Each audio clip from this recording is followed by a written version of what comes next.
The Senate will come to order. The chaplain will lead the Senate in prayer.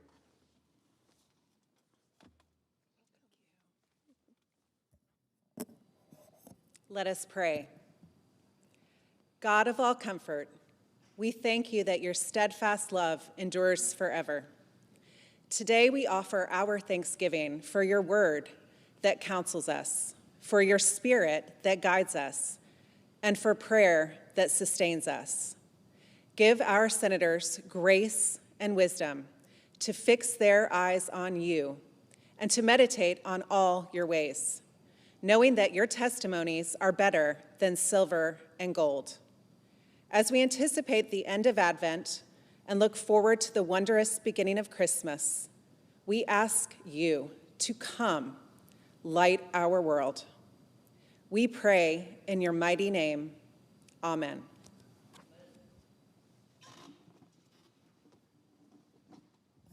Please join me in reciting the Pledge of Allegiance to the flag. I pledge allegiance to the flag of the United States of America and to the republic for which it stands, one nation, under God, indivisible, with liberty and justice for all.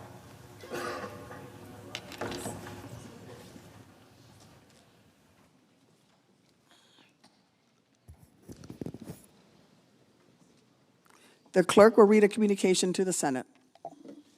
Washington, D.C., December 16th, 2024.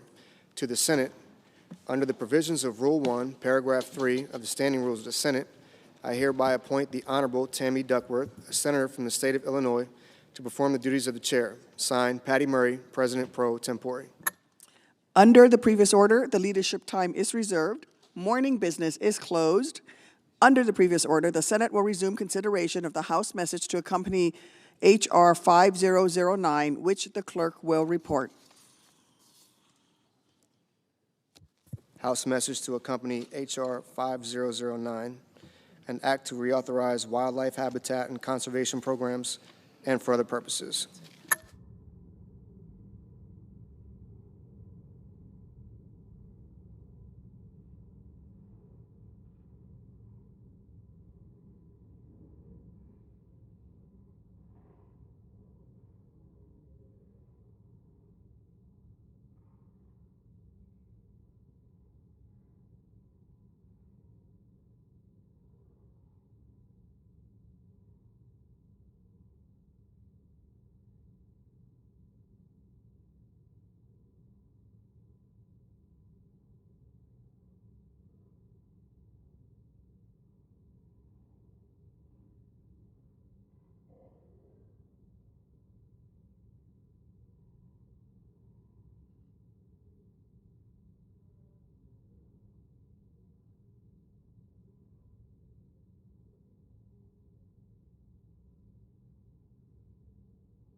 Madam President, The Republican leader. as is typical this time of year, the Senate's attention is focused squarely on a long list of business with deadlines fast approaching. Extending government funding by Friday is our top priority. Shutting the government down is a one-way ticket to needless disruption of important functions. It's never been a winning proposition, and this time is no different. Delivering urgent disaster relief is a non-negotiable as communities across the country continue to pick up the pieces from a devastating storm season. They're watching closely for the Senate to deliver on the promise of a much-needed helping hand. And after months of unnecessary delay, the Senate will finally vote on the National Defense Authorization Act. The Armed Services Committee reported this year's NDAA 6 months ago by an overwhelming bipartisan vote. The fact that it has only reached the floor a week before Christmas is really inexcusable. So is the absence of a vote on defense appropriations legislation. And the blame for this neglect will rest squarely on the outgoing Senate majority. Ranking Member Wicker and our colleagues on the committee tried mightily to ensure that the final bill, Congress' main annual opportunity to shape national defense priorities, backs tough talk on growing threats with the tools required to meet them. But the NDAA, like all major legislation, is a compromised product. In the absence of the Senate-backed increase to top-line investments will go down as a tremendous missed opportunity. Artificial budget restraints mean that major bill provisions, like a pay raise for enlisted service members, will come at the expense of investments in the critical weapon systems and munitions that deter conflict and keep them safe. For all the talk about growing threats to America's national security, it's past time for an honest conversation about the military requirements to meet those needs. And if this NDAA offers any valuable lesson, it's that we have a tremendous amount of work to do. Now, on an entirely different matter, my earliest participation in politics was wearing an "I Like Ike" pin on school picture day.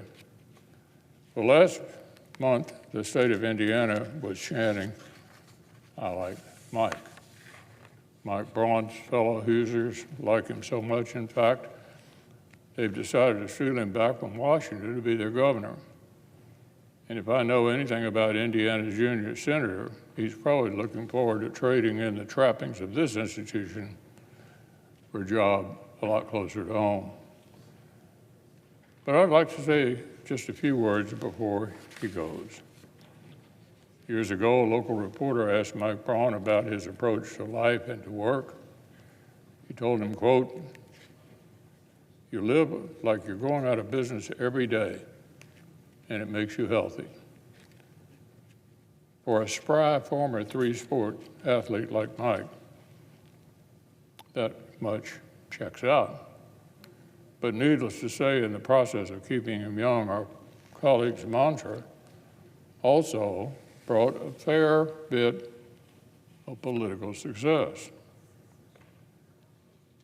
Sure, a cushy white-collar gig and a predictable corporate ladder would have been actually the natural next step for a high achiever fresh out of Harvard Business School.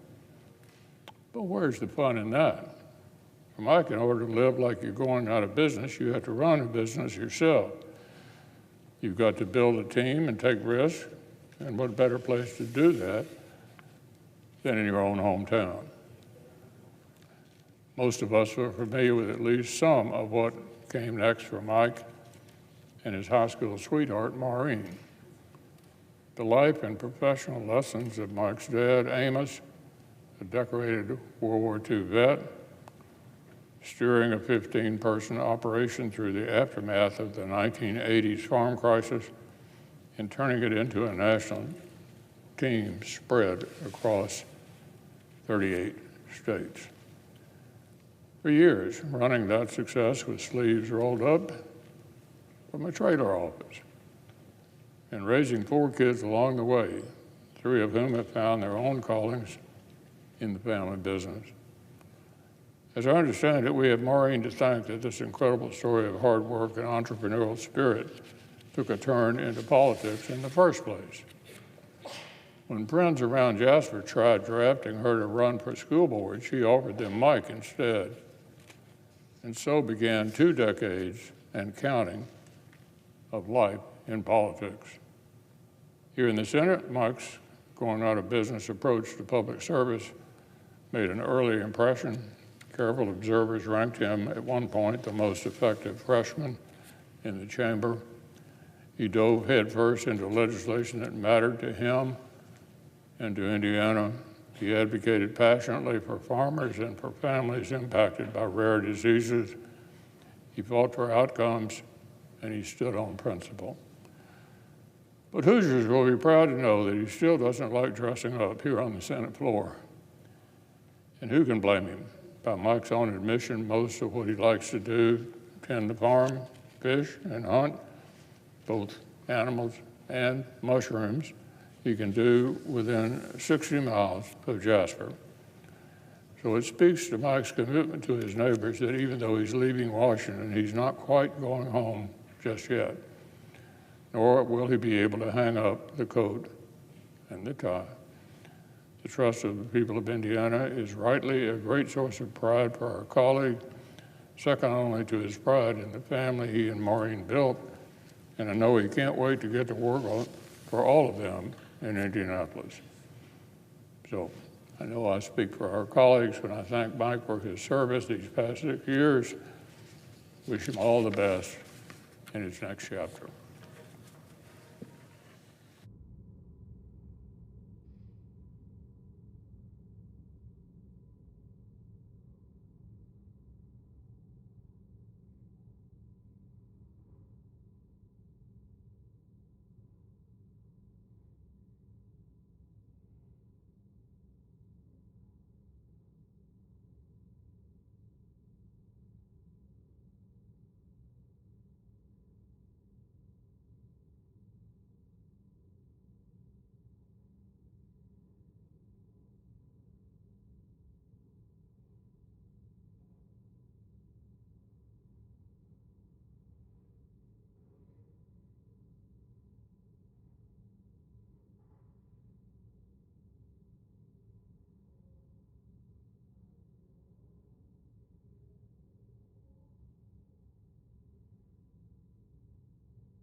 Madam President, The senior senator from Illinois. are we in a quorum call? We are not. Thank you, Madam President.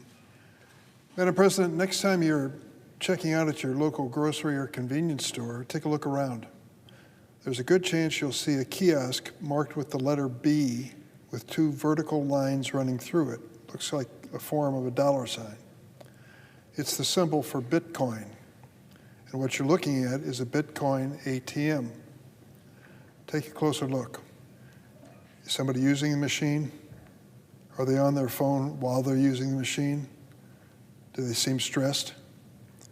If so, they might just be one of the growing number of victims of Bitcoin ATM fraud.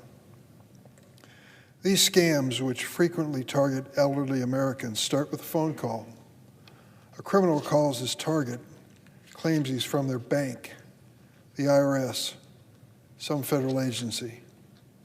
He tells his victim that their bank account has been hacked or that they are late paying their taxes, and explains that they need to go to their bank immediately and take out money, sometimes hundreds of thousands of dollars. He directs his victim to a local business that hosts a Bitcoin ATM. He might even order them an Uber driver to pick them up. From there, he walks them through step by step how to deposit their money into the machine, how to use it to buy Bitcoin, and how to transfer the Bitcoin to a digital wallet controlled by the criminal himself. In a matter of minutes, the money is gone, lost to the anonymity and irreversibility inherent to cryptocurrencies like Bitcoin. Bitcoin ATM scams like these have exploded in recent years. According to the data released by the Federal Trade Commission, the amount consumers report losing in this form of fraud increased tenfold, nearly tenfold, between 2020 and 2023, from $12 million to $114 million. In the first half of this year alone, victims lost a staggering $65 million. A disproportionate number of these victims were elderly Americans. In 2023, the FBI's Internet Crime Complaint Center received nearly 2,700 Bitcoin ATM fraud complaints from individuals aged 60 and older, more than all other age groups combined. Earlier this summer, the Illinois Times reported that a small business owner in my hometown of Springfield, Illinois, stepped in after he witnessed a Bitcoin ATM in his store repeatedly being used by elderly individuals to deposit large sums of money at the urging of fraudsters. He explained to Illinois Times, 100% of the time that we saw somebody at the machine, they were being scammed. So I was like, this machine has to go. I'm not going to be part of this. He wisely removed the Bitcoin ATM from his store. In Texas, a Good Samaritan called 911 after she, in her words, noticed an elderly lady feeding thousands of dollars into the cryptocurrency machine at the urging of a criminal. She tried to stop the victim from feeding more and more of her money into the machine, but was unsuccessful. Only when the responding officer arrived and intervened did the victim finally understand that she had been scammed. Scenarios like these are playing out all across America. While we should applaud bystanders who step in and stop or at least limit the damage caused by these criminals, relying on Good Samaritans is not a solution to this growing problem. That's why I led 6 of my colleagues in sending letters to the 10 largest Bitcoin ATM operators this last September. We wanted to understand what they were doing, if anything, to prevent fraudulent use of their machines. The responses we received were not reassuring. While some safeguards, such as warning screens and ID checks, were employed by all responding companies, other common sense measures like analyzing transactions and digital wallets to identify and stop fraud were not. Other best practices, such as setting maximum transaction sizes, were left to the vagaries of state laws, leaving too many Americans at risk in too many states.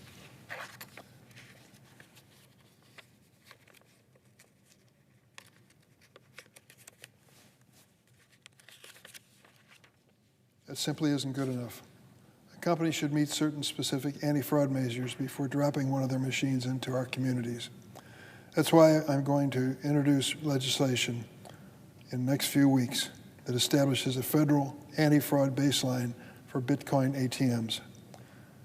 As I start to develop this bill, there are a few things that strike me as absolutely necessary. First, Bitcoin ATMs should have daily transaction limits, particularly for new customers. As these machines are increasingly used to perpetrate fraud, we should limit potential losses. Second, any transaction initiated by a new customer should be held for some reasonable period of time before it's processed. This will allow new customers to cancel their transactions, particularly if they learn that they've been victims of fraud. Minnesota and Connecticut recently passed legislation requiring Bitcoin ATM operators to wait 72 hours before processing a new customer's transaction. That seems like a good place to start. Third, Bitcoin ATM operators should be required to use analytics to screen for fraudulent or otherwise illicit transactions. Many Bitcoin ATM operators already employ this technology. There's no reason it shouldn't be used across the board. Fourth, Bitcoin ATMs should be required to provide transaction receipts that include transaction hashes. This will allow law enforcement to more easily trace the transaction, collect evidence of the crime, maybe even recover stolen funds. These are a few of the pillars this legislation will include. I plan to work with stakeholders to make this best bill possible.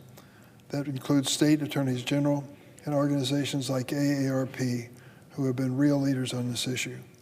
It also includes Bitcoin ATM operators. In their responses to my letters, many of these companies offered to work with Congress to craft appropriate regulations for the industry. I hope they will come to the table in good faith. I'm not going to stand idly by while thousands of Americans, particularly elderly Americans, are ripped off in Bitcoin ATM scams. My bill will address this problem before it spirals out of control. Madam President, I yield the floor. Suggest the absence of a quorum. The clerk will call the roll. Ms. Baldwin.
Madam President, Majority Leader. I ask unanimous consent the quorum be dispensed with. Without objection.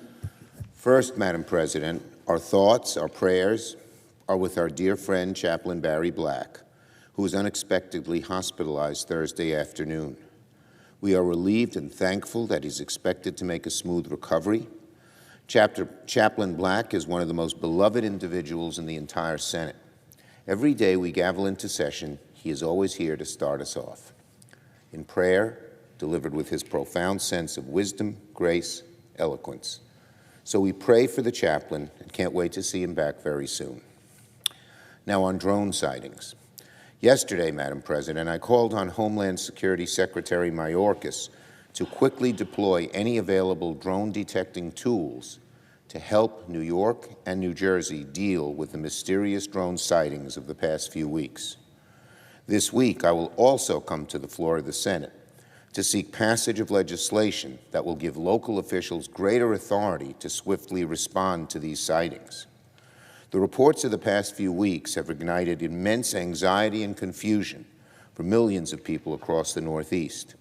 Thankfully, there's no reason to believe these drone sightings pose a national security threat. But even so, they can be disruptive if they fly over restrictive airspace, particularly near airports and bases. While there's no shortage of reports about possible drone activity, we still have very few answers on where some of these drones come from and who may be operating them. The people of New York and New Jersey have a lot of questions and haven't gotten many answers. We know one thing, though. Local officials now don't have the resources nor authority to get to the bottom of what's happening.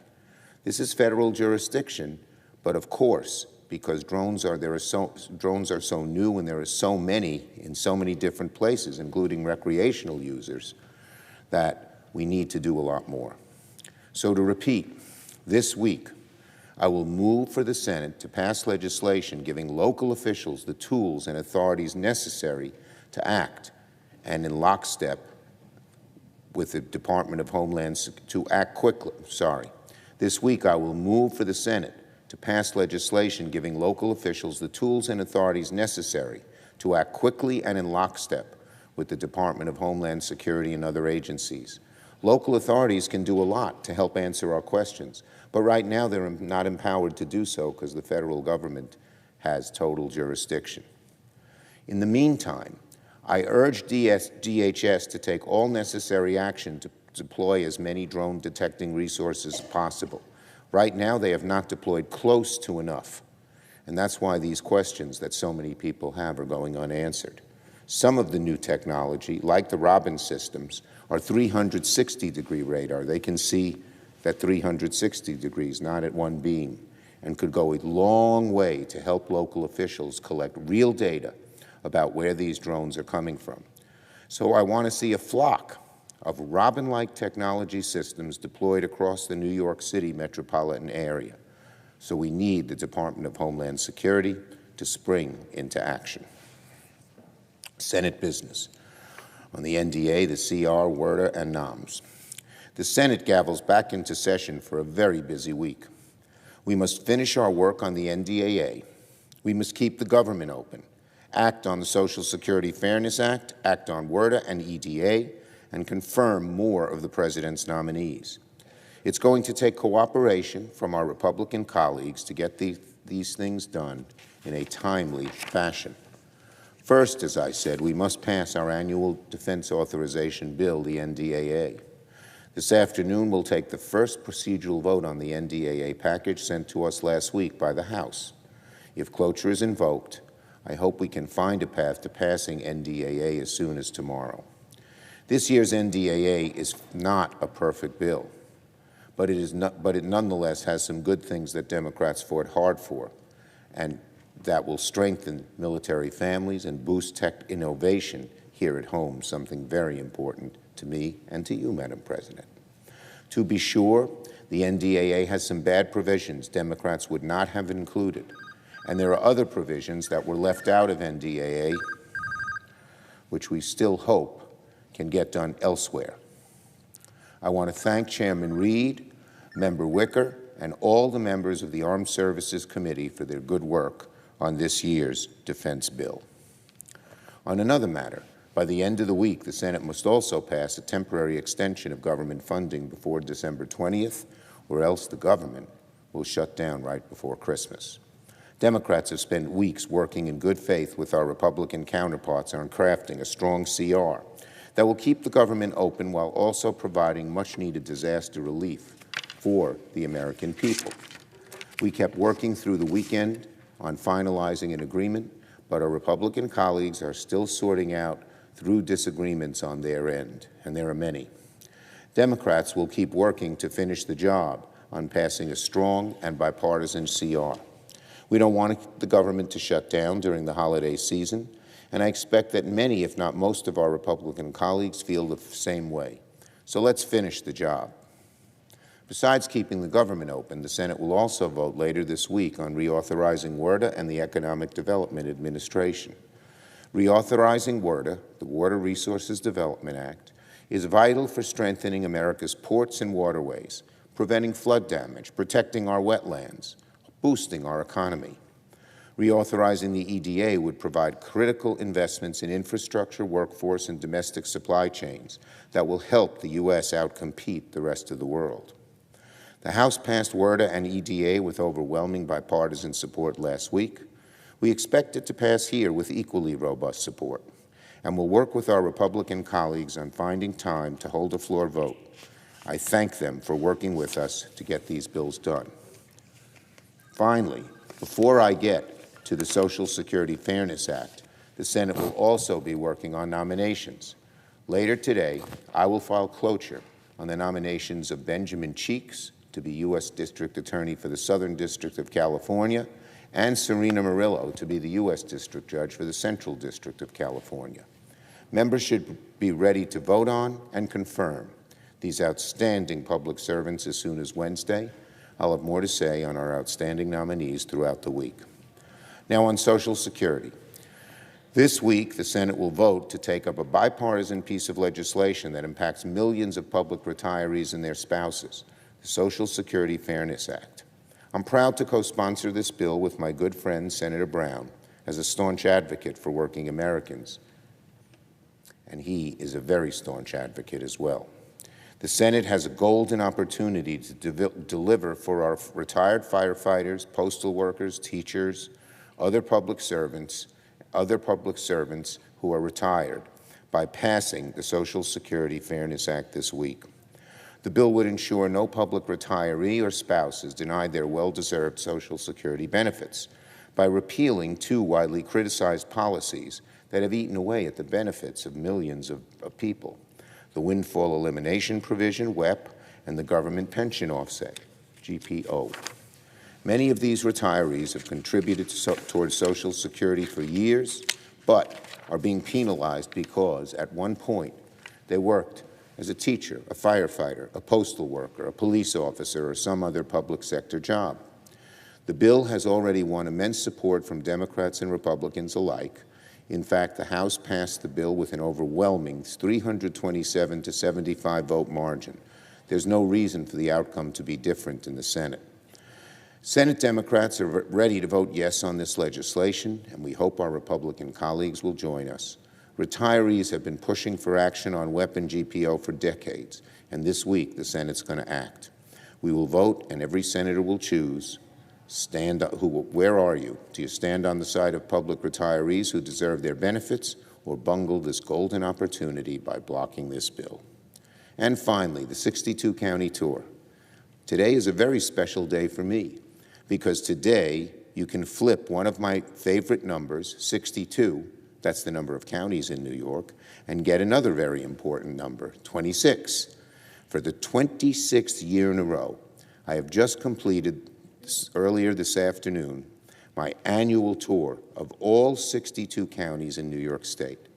It's a promise I never fail to keep, not even after being named majority leader, not even during COVID, because it's the best way I keep up with everything New Yorkers are doing, thinking, and saying. If you just, as everyone knows here, you sit at your desk, talk on the telephone, it's not the same as being out there. And the 62-county tour makes sure I'm out there week in and week out. And so I am so happy that we have completed the tour, and I can't wait in January to start doing it again for the 27th year. I yield the floor and note the absence of a quorum.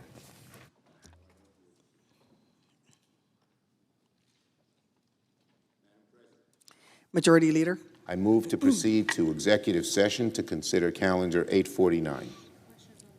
The question is on the motion. All those in favor say aye. Aye. All opposed, no. The ayes appear to have it. The ayes do have it. The motion is agreed to.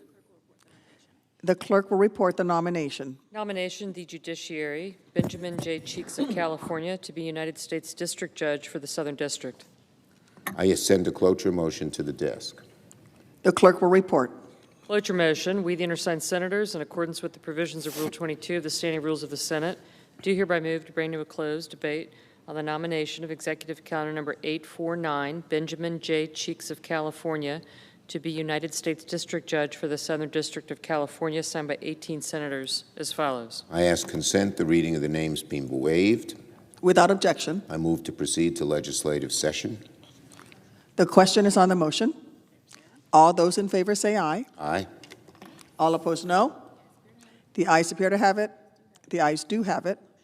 The motion is agreed to. I move to proceed to executive session to consider calendar number 850. The question is on the motion. All those in favor say aye. Aye. All opposed, no. The ayes appear to have it. The ayes do have it. The motion is agreed to. The clerk will report the nomination. Nomination, the Judiciary, Serena Raquel Murillo of California to be United States District Judge for the Central District. I send a cloture motion to the desk. The clerk will report. Cloture motion, we, the undersigned senators, in accordance with the provisions of Rule 22 of the Standing Rules of the Senate, do hereby move to bring to a closed debate on the nomination of Executive Calendar Number 850, Serena Raquel Murillo of California, to be United States District Judge for the Central District of California, signed by 18 senators, as follows. I ask consent the reading of the names be waived.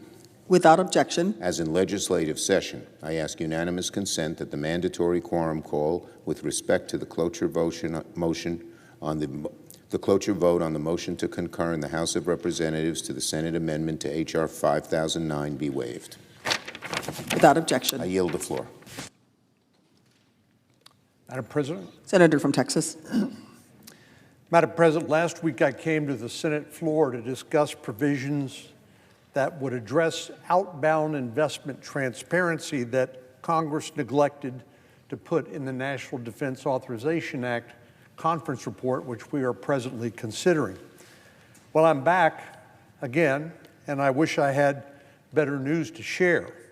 As I mentioned last week, no one can claim to be serious about the China threat while turning a blind eye toward outbound investment transparency. Simply put, American investment in Chinese companies are the lifeblood of the Chinese economy.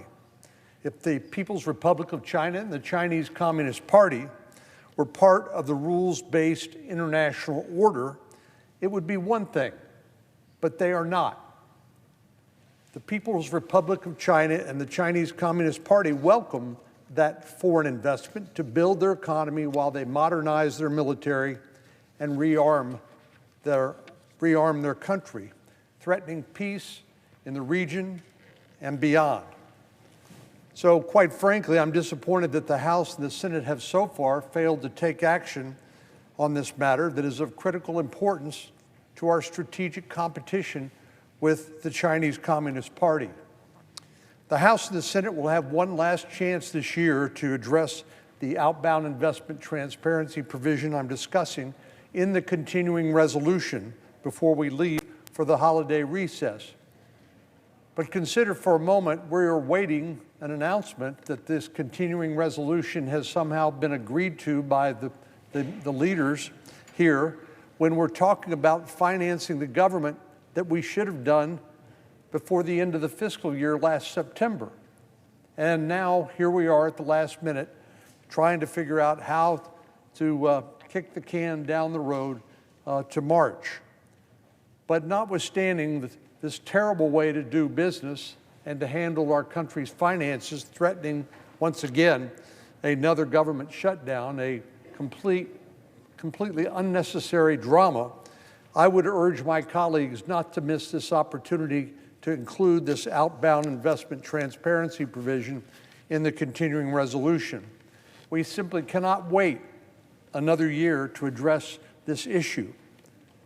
While members of the House and Senate hem and haw, China is aggressively building up their defensive and offensive capabilities. The Chinese military continues to conduct joint exercises with Russia, and they continue to engage in provocative and aggressive behavior toward our treaty ally, the Philippines, in the South China Sea. It's no secret that President Xi has ordered the Chinese military to be ready and capable of taking Taiwan by force by the year 2027, barely 2 years from now. The last thing the United States of America should be doing is financing the very economy and the weapon systems that will be used to try to destroy our allies and potentially us.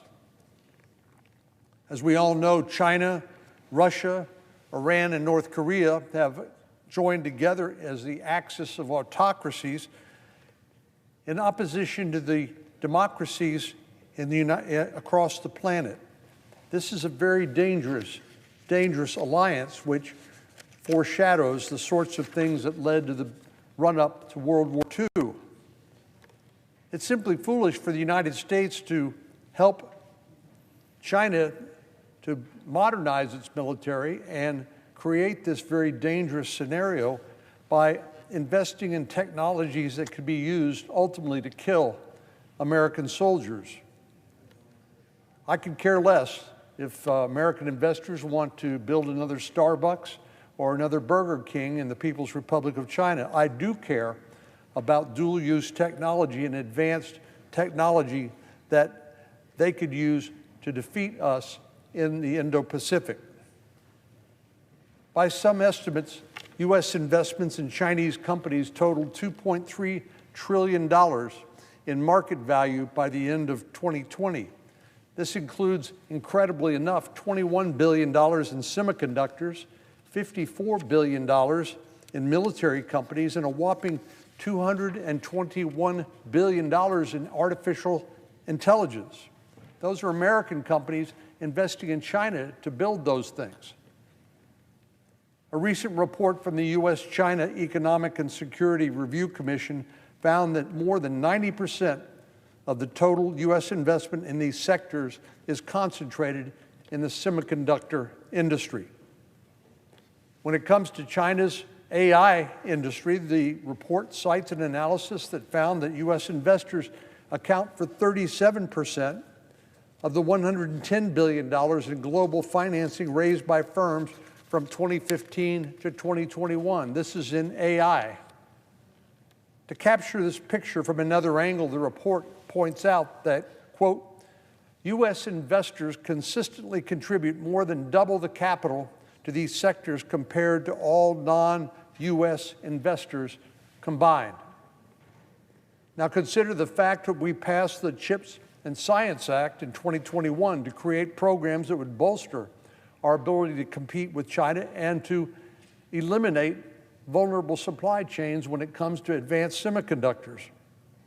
We made this critical investment in reshoring the manufacturing of advanced semiconductors, but also we've made critical investments in quantum computing and AI to ensure that we win the competition with China. And we established guardrails to make sure that these funds could not be used by our adversaries or to fund them. But how foolish would it be for us to have made this investment and still continue to fund the growth of China's capabilities in these sectors at the exact same time? By turning a blind eye to this reality, we are feeding the hand that is preparing to bite us. And the truth is, addressing outbound investment transparency will only become more painful if we wait. This is a can that the United States of America cannot afford to kick down the road anymore. As I said, China's President Xi Jinping has made his plans for the People's Liberation Army to be ready to invade Taiwan by 2027. He could not be more clear. What are we waiting for? And while I know I've painted a rather grim picture, which I unfortunately believe to be completely accurate, I remain optimistic that progress will be made on this critical matter before the end of the year. It has to. We simply cannot put it off. It has to be in the continuing resolution. And while our political environment is divided, there is one thing that Democrats and Republicans, hawks and doves alike, can agree on, and that's the threat posed by China and the Chinese Communist Party. I've been working on this matter for a long time now, and I've been amazed at the amount of bipartisan and bicameral agreement that exists on addressing outbound investment transparency. So what's the delay? Why haven't we done it yet? Well, Minority Leader Hakeem Jeffries originally blocked outbound investment transparency provisions from being included in the NDAA last week, but I remain hopeful that he will continue to work in a bipartisan manner with Republicans on including this critical tool in this end-of-year funding package, which must be acted on by the end of this week. I'd like to thank the Speaker of the House, Mike Johnson, for his strong commitment to making sure this gets done in a timely fashion. Last year, my amendment to address outbound investment passed the Senate by 91 to 6, but was not included in the final version of the National Defense Authorization Act. However, Speaker Johnson assured me that he would make sure that those provisions were included and in the end-of-year funding package. Likewise, Senator Schumer made the same commitment, and I know they will keep their word. So I look forward to continuing to work with all of my colleagues to make sure that this critical matter is addressed in this year's funding measure. We simply cannot put it off any longer. We cannot continue to fly blind when it comes to American companies investing in China in industries and areas that can be used not only to build their economy, but threaten peace and stability in the region and beyond. As I said last week, no one can seriously claim to care about the threat posed by China if they support continued U.S. investment in Chinese defense technologies. China is certainly not waiting around, and neither should we. Madam President, I yield the floor, and I note the absence of a quorum. The clerk will call the roll. Ms. Baldwin.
Senator from Minnesota. Are we in a quorum call? Yes, we are. I ask that the quorum call be vitiated. Without objection. Madam President, I rise today to thank my colleagues on both sides of the aisle who have been involved in work with the Rules Committee. I have led that committee as chair for the last 4 years and as ranking member before that. As we look ahead to the new Congress, I'd like to thank our ranking member, Senator Fischer, for her partnership in the last 2 years and the opportunity to do important work with her.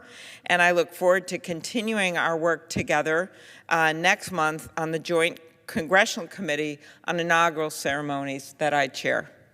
I also want to express my gratitude to my friend, former Senator Blunt, for our work when we led the committee together, and to congratulate our incoming chair, Leader McConnell, and ranking member, Senator Padilla. In addition, I want to thank the Rules Committee members for their service, and I look forward to continue to serve on the committee, and that would be Senator Schumer and Senator Warner, Merkley, Senator Padilla, of course, Senator Ossoff, Bennett, Welch, Senator Schiff, who just joined the committee in place of Senator Butler. We also thank her. Senator McConnell, Senator Cruz, Senator Capito, Senator Wicker, Senator Hyde-Smith, Senator Haggerty, and Senator Britt, as well as the staff who have supported our work, including my staff director, who is here, Elizabeth Farah, who has been with me for a very long time as my counsel on judiciary and ledge director, has done incredible work. I also want to thank former staff directors Lizzie Peluso and Lindsay Kerr, and the other members of our Rules Committee staff, some of whom are here today, including Steve Spalding, who's done excellent work on elections, Ben Driscoll, our counsel, Kristen Mullett, Allison Hunn, Kulani Jalata, and Khalil Lee, and our clerks, Cammie Morrison and Casey Jones, as well as the staff for Senator Fischer and the nonpartisan staff as well. The Rules Committee is a little different than some of the other committees, and if we have disagreements, we have tended to work them out. As Senator Blunt used to say, the chair and ranking member of the committee are kind of like the mayors of the Capitol, kind of getting involved in many issues regarding the building itself, regarding the personnel, regarding our senators, and making sure that this place functions. And that means you don't want to have a lot of public brawls over how to fix things. We have managed to get a lot done and made a lot of changes that are really positive over the last few years. What may be our committee's lasting contribution to the Senate and the country will be on display last month when we convene to certify the results of the election in line with the significant reforms that we have made to the Electoral Count Act. Senator Blunt and I shepherded that bill through the Rules Committee and worked on the bill along with, of course, Senator Collins and Senator Manchin. We got a bipartisan vote of our committee of 14-1 to significant changes to make sure that the will of the voters prevails and that, in fact, we don't have situations where one senator or one House member can block the electoral count, or that claims can be made that a vice president can overcome the will of the people and the like. That was an old law that needed to be changed. We changed it for generations to come.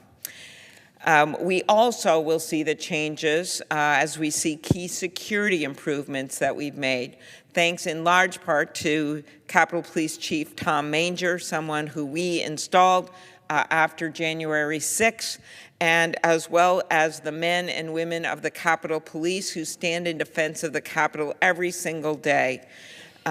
We also thank Sergeant at Arms General Karen Gibson for her good work. We had a final hearing of the Rules Committee last week involving Chief Manger. It was our 8th hearing on the Capitol Police. including 2 hearings that I held with the Homeland Security Committee, major joint hearings after January 6th, in which our focus was on security failures and how they had to be fixed after January 6th. We also had our first joint hearing of the Capitol Police Board with the House, with Representative Stiles, first hearing since 1945. As the chief testified at our hearing last week, the Capitol Police have made significant progress in the last 4 years. In the time that department has made necessary enhancements impacting all aspects of work, including implementing the bipartisan security report that came out of those major hearings that were televised, in which we called the former police chief of the Capitol Police, the former sergeants at arms of the House and the Senate, major leaders in the FBI and in Homeland Security to figure out what went wrong. On my mind is always the haunting voice of the officer on the police line that day that went over the police radio saying, "Does anyone have a plan? Does anyone have a plan?" The horror story of 75% of the cops not having access to riot gear, that a number of their gears were actually locked on a bus that they couldn't access, with the insurrectionists sometimes having better gear than our police officers had. Senator Blunt and I then led legislation, which has passed, to allow the Capitol Police to request immediate assistance from the National Guard in an emergency. It was like a phone tree they had to go through that led to significant delays. That legislation has passed and allowed the police chief to do that. The bipartisan security report that Senators Blunt, Peters, Portman, and I put in the wake of our hearings, those changes have been made, and 103 recommendations from the department's inspector general have been implemented, all 103 recommendations. And the way we know that is we had a hearing and half were done. Then we had another hearing and more were done. That is the accountability. That is a bipartisan job of the U.S. Senate to oversee these things and make sure they got done for the safety of our police officers, for the security of the people that work in this Capitol, and not just the members, but the court reporters and the people that are working in the cafeteria and the people that are keeping things clean around here. They need that protection. They were the ones hiding in closets. We also passed my bipartisan legislation with Senator Fisher to improve accountability and empower Congress to appoint and remove the architect of the Capitol. We learned that day through hearings from the House of Representatives, as well as our work in the Senate, that the then architect of the Capitol didn't even come in that day. He said he was in his mobile van. That person has been terminated, but we found out in the course of all this that we didn't have the ability to terminate the architect of the Capitol in the House and the Senate. So we passed a legislation that they gave us the ownership of this. We hire this person on a bipartisan basis with the Senate and the House, Republicans and Democrats. It supervises the work of thousands of employees in this Capitol, and we also have the right to terminate that person, not the president, us. And as a result, we have our new architect of the Capitol, Tom Austin, and he was supported with unanimous bipartisan and bicameral support.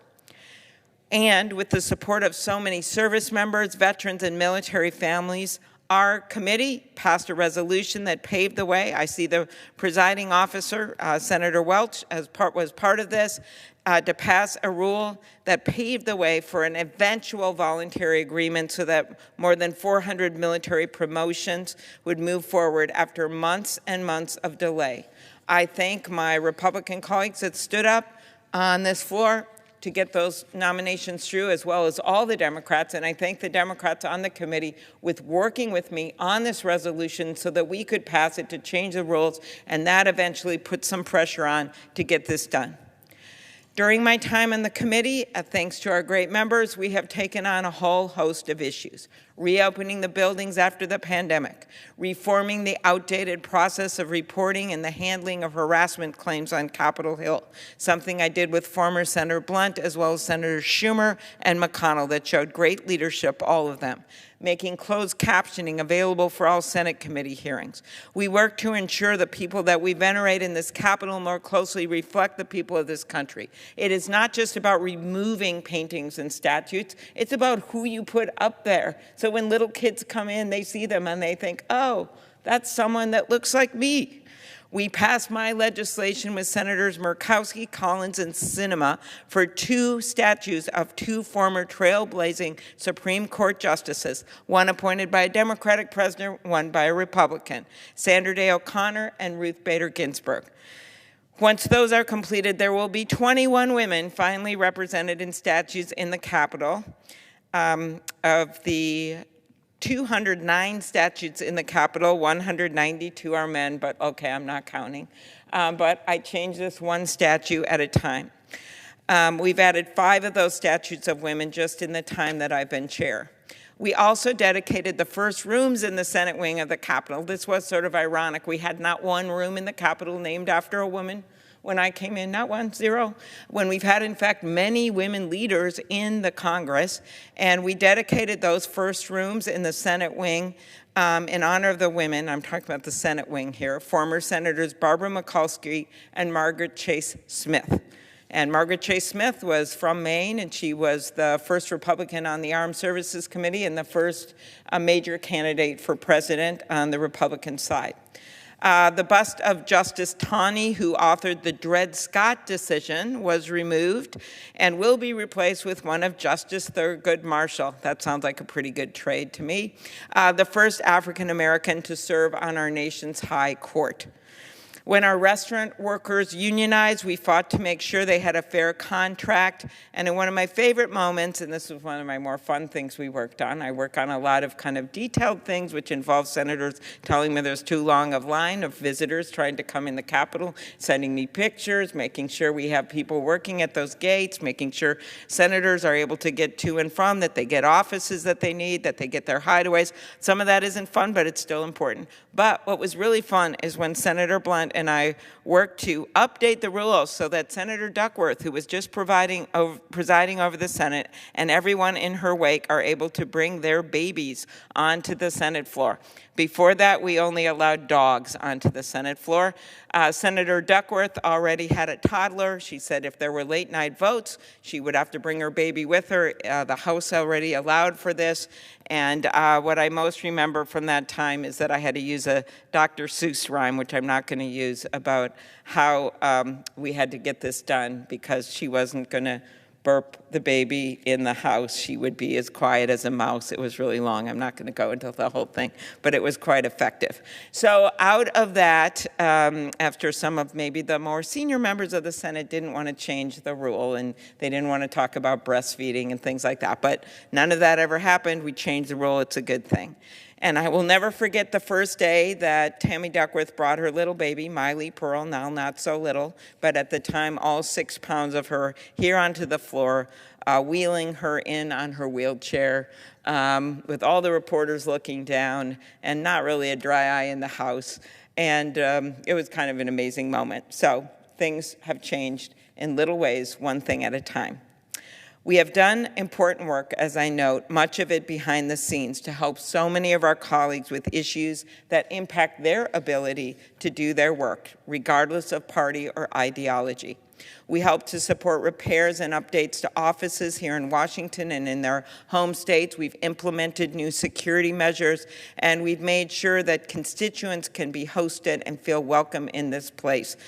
We strive to make sure the security lines to get in the buildings were moving along. There was some transition after the pandemic, and we literally have worked to make sure the trains in the basement were running smoothly. I've got a lot of texts from members about that. As we look ahead to the new Congress, we have worked with the Secretary of the Senate, the Architect of the Capitol, and the Sergeant at Arms to welcome our newly elected colleagues on both sides of the aisle to the Senate and make sure they have what they need to run their office on day one. We also have worked tirelessly to support the safety of those in the Capitol, which I mentioned, especially the Parliamentarian's Office, which was really at risk as I look at some of my favorite employees in the Senate that day of January 6th, and we take their input and try to make changes whenever we can with those concerned. We've worked to support the agencies in the committee's jurisdiction here in our nation's capital. The Library of Congress has expanded public access to its digital collections, and its new David Rubenstein Treasures Gallery opened to the public earlier this year. featuring special items from the library's collection, like a draft of the Gettysburg Address, handwritten by President Lincoln, President James Madison, crystal flute, and the original handwritten lyrics from The Sound of Music. Okay, I thought that was cool. We celebrated the arrival of the new pandas that will be ready to meet visitors at the National Zoo next month. Okay, I got to see them already. They're really cute. And since 2 new Smithsonian museums were established with bipartisan support after legislation passed the committee unanimously in 2020, we are at this moment working to get those locations nailed down. The locations have been chosen. Tens of millions of dollars have been raised for both the Women's Museum and Latino Museum. We have 50 Republicans in the House of Representatives on the bill, on the joint bill, and we are doing everything we can to get this done at the end of the year. I really don't understand what people's issue is when this is not a money situation. This is a location situation so they can raise even more money than they've already made to build these museums. The Smithsonian is supportive of this. These will be very positive museums. People want to go see the Women's Museum. They want to see the Latino Museum. And this is our big opportunity to get this done on a bipartisan basis. Fundraising is now at private fundraising, $68 million for each new museum. Directors have been hired and staff working to build the collections because of Congress. Congress gave them the authority to move forward. They've done it, and they've done it incredibly well and found locations that both Senator Blunt and I had signed off on. These 2 new open sites on the National Mall will look even better. Anyone that goes and looks at them and actually looks at it and thinks about it. And the Smithsonian Board of Regents has determined that.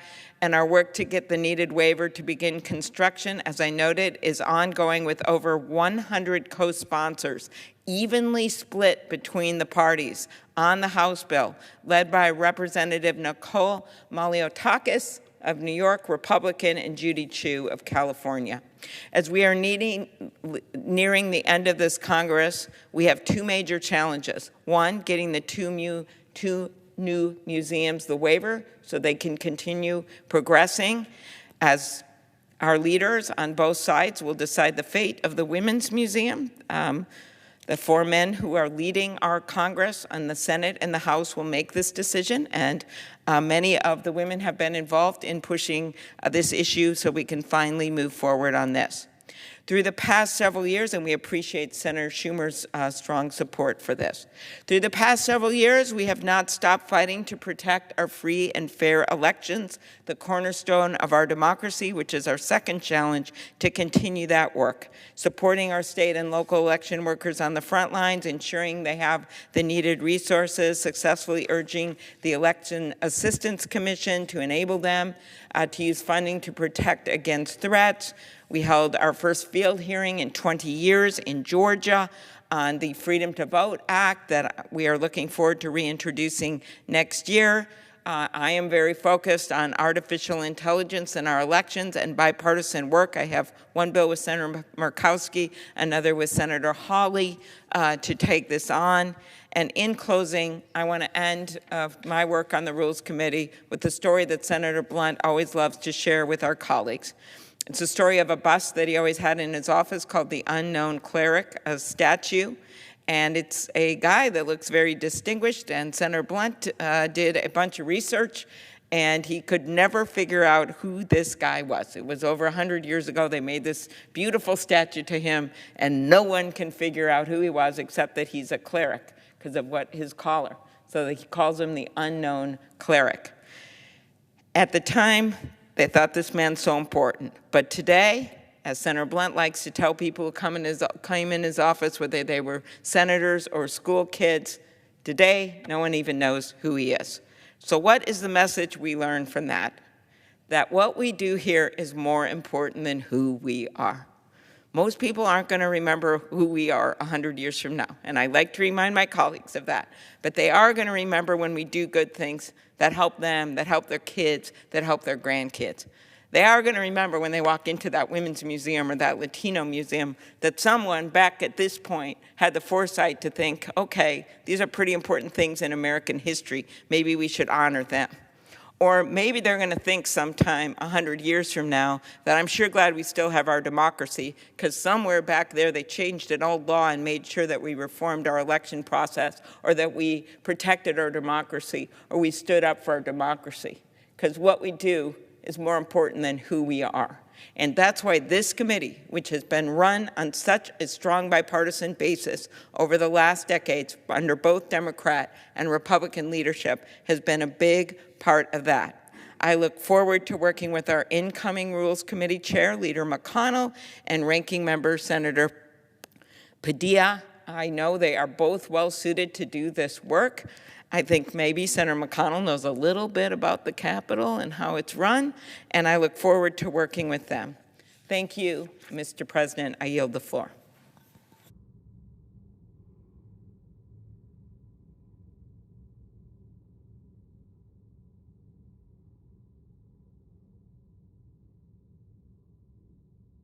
Mr. President. Senator from Kansas. Mr. President, I'm sorry that I'm here at this hour of the day on Monday, the beginning of what we hope to be the last week of this congressional session, as we recess for about a week before returning for the new session of the United States Congress. Mr. President, I'm here this evening to express my hope that things that have not happened, that have created challenges for farmers and ranchers across Kansas and around the country, are addressed in legislation pending before the United States Senate and the House of Representatives.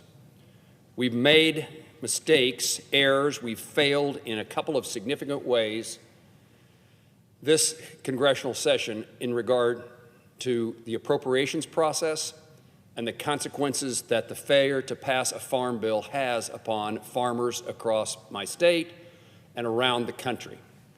First of all, I'm saddened that we have not completed the appropriations process, the 12 appropriation bills that should have marched across this Senate floor and across the House and already be sent to the President.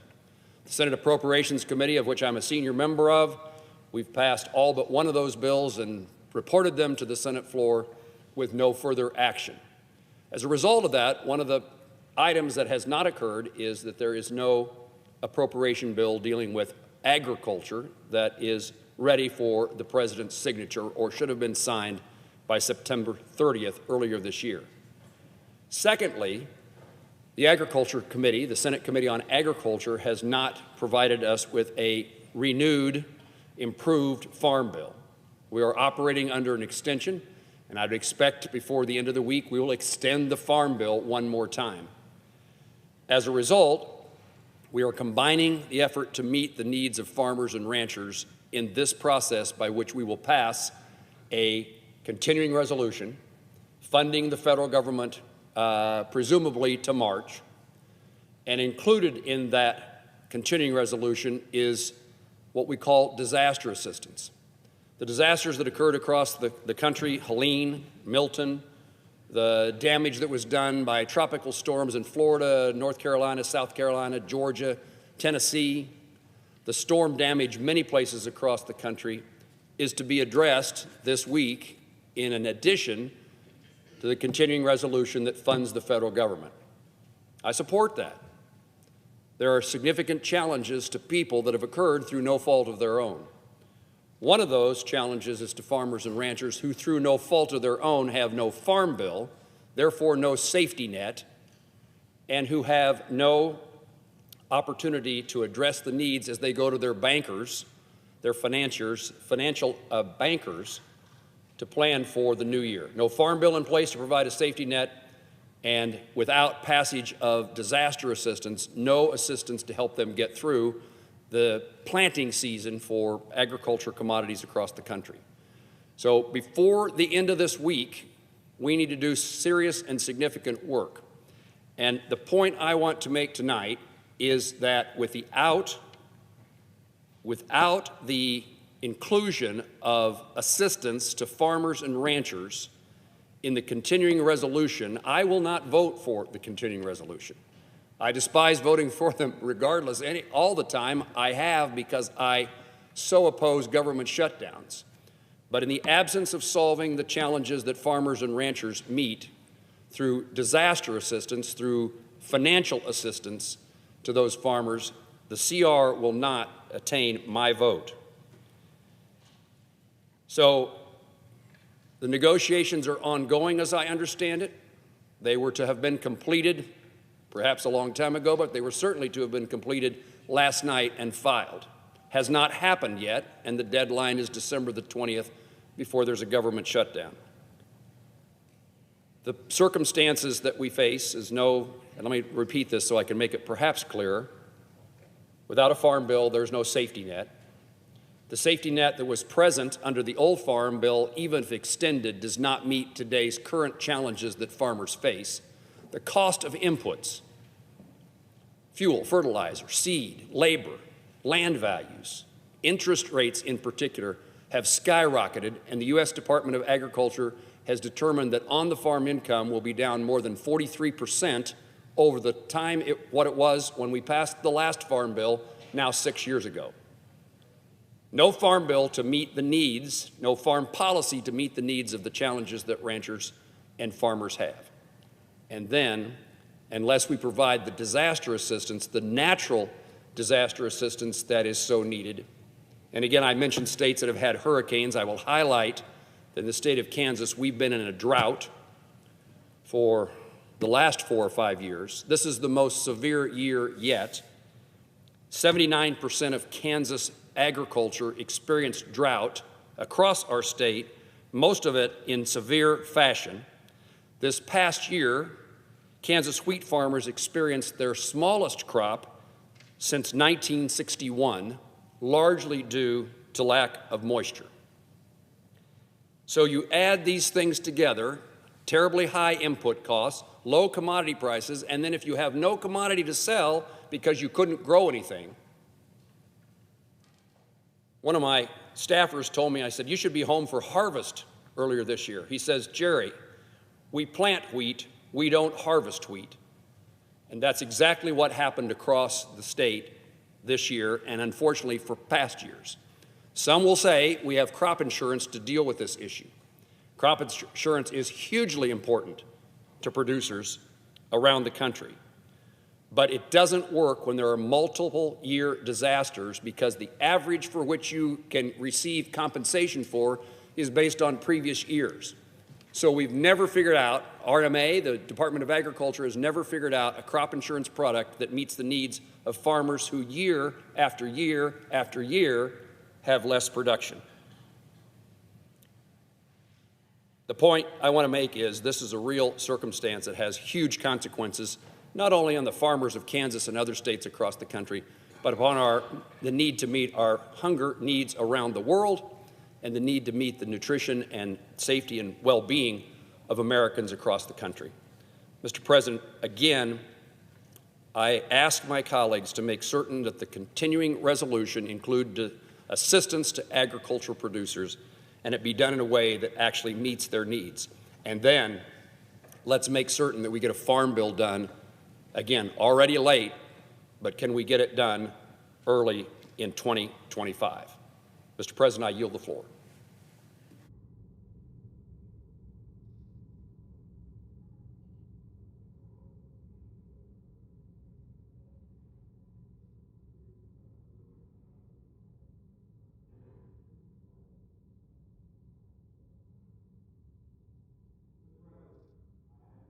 Mr. President.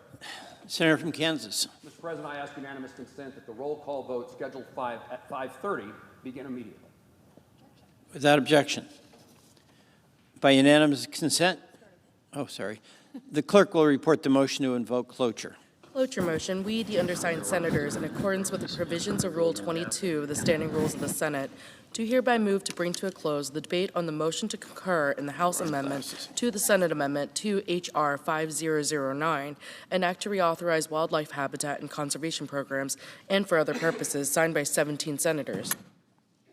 By unanimous consent, the mandatory quorum call has been waived. The question is it the sense of the Senate that debate on the motion to concur in the House amendment to the Senate amendment to H.R. 5009, an act to reauthorize wildlife habitat and conservation programs and for other purposes shall be brought to a close? The yeas and nays are mandatory under the rule. The clerk will call the roll. Ms. Baldwin, Mr. Barrasso, Mr. Bennett, Mrs. Blackburn, Mr. Blumenthal, Mr. Booker, Mr. Bozeman, Mr. Braun, Mrs. Britt, Mr. Brown, Mr. Budd, Ms. Cantwell, Mrs. Capito, Mr. Cardin, Mr. Carper, Mr. Casey, Mr. Cassidy, Ms. Collins, Mr. Coons, Mr. Cornyn, Mrs. Cortez Masto, Mr. Cotton, Mr. Kramer, Mr. Crapo, Mr. Cruz, Mr. Daines, Ms. Duckworth, Mr. Durbin, Ms. Ernst, Mr. Fetterman, Mrs. Fisher, Mrs. Gillibrand, Mr. Graham, Mr. Grassley, Mr. Haggerty, Ms. Hassan, Mr. Hawley, Mr. Heinrich, Mr. Hickenlooper, Ms. Hirono, Mr. Hoven, Mrs. Highsmith, Mr. Johnson, Mr. Kane, Mr. Kelly, Mr. Kennedy, Mr. Kim, Mr. King, Ms. Klobuchar, Mr. Langford, Mr. Lee, Mr. Lujan, Ms. Lummis, Mr. Manchin, Mr. Markey, Mr. Marshall, Mr. McConnell, Mr. Merkley, Mr. Moran.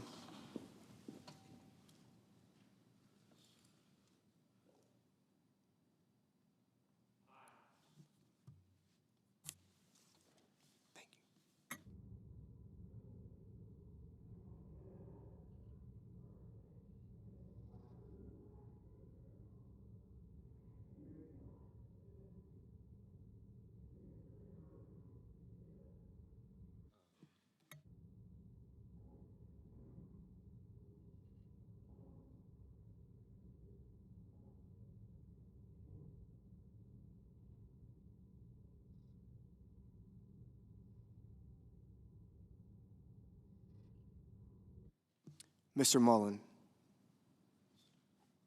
Ms. Murkowski, Mr. Murphy,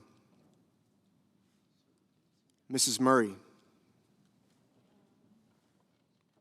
Mr. Ossoff, Mr. Padilla, Mr. Paul, Mr. Peters, Mr. Reed, Mr. Ricketts, Mr. Risch, Mr. Romney, Ms. Rosen, Mr. Rounds, Mr. Rubio, Mr. Sanders, Mr. Schatz, Mr. Schiff, Mr. Schmidt, Mr. Schumer, Mr. Scott of Florida, Mr. Scott of South Carolina, Mrs. Shaheen, Ms. Sinema,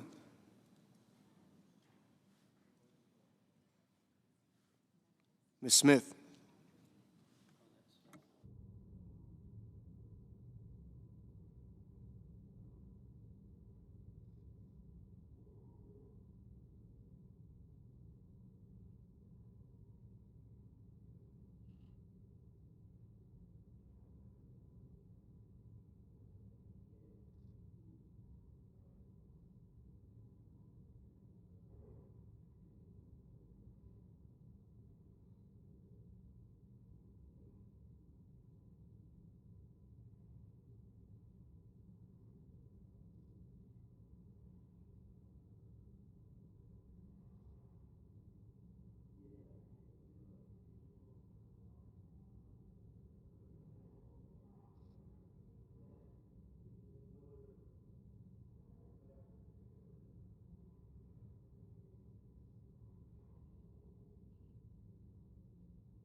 Ms. Stabenow, Mr. Sullivan, Mr. Tester,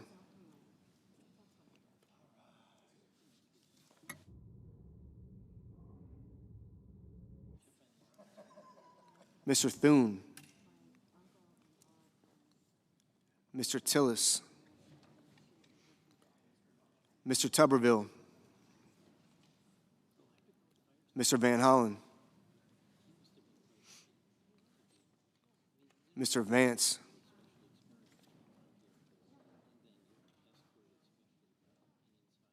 Mr. Warner, Mr. Warnock, Ms. Warren, Mr. Welch,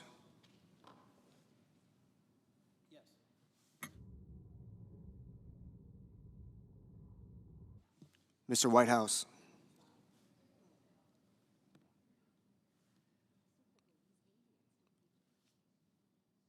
Mr. Wicker,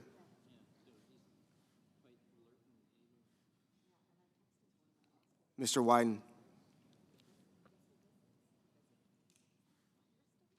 Mr. Young.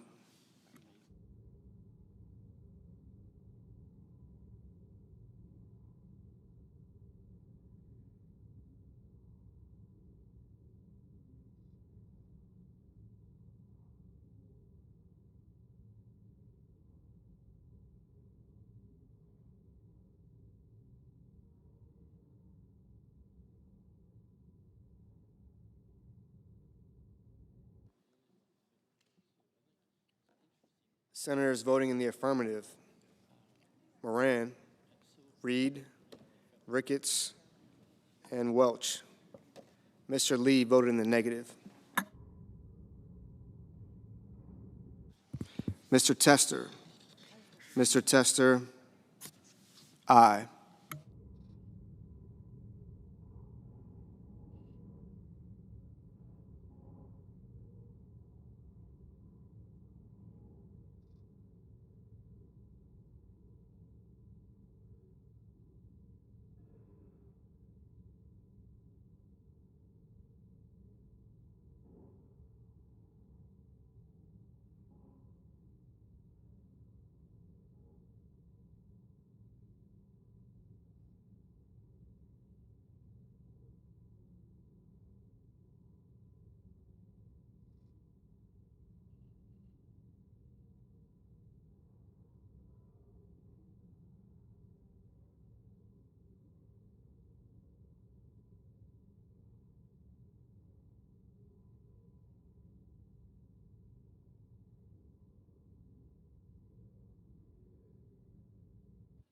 Mr. Tuberville.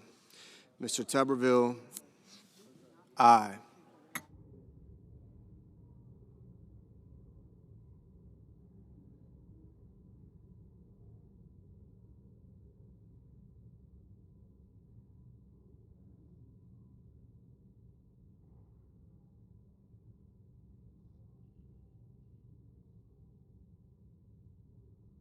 Mr. Wyden. Mr. Wyden, no.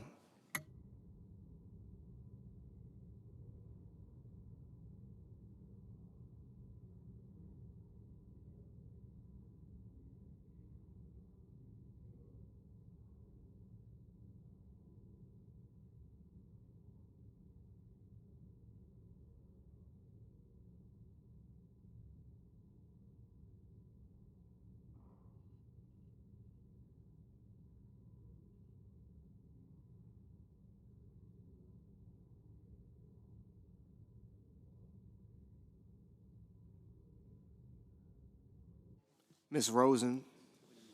Ms. Rosen, aye.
Mr. Manchin. Mr. Manchin, aye.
Mr. Heinrich.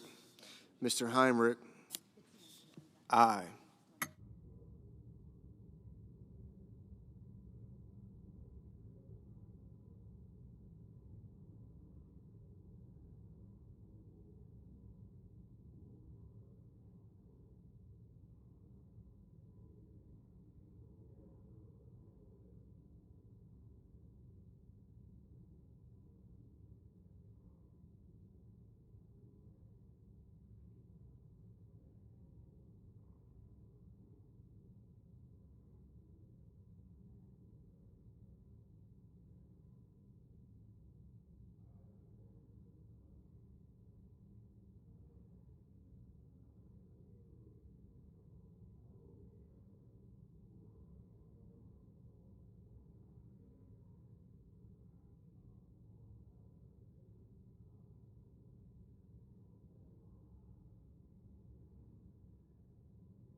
Mrs. Shaheen. Mrs. Shaheen, aye.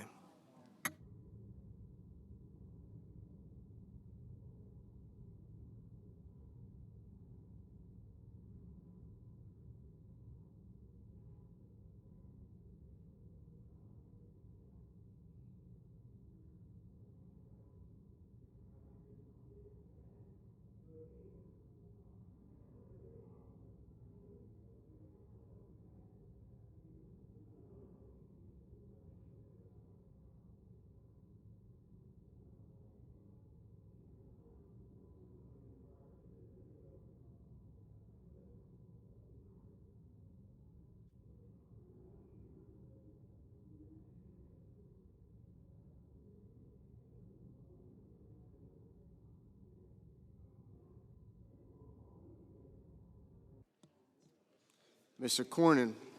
Mr. Cornyn, aye. Mrs. Fisher. Mrs. Fisher, aye.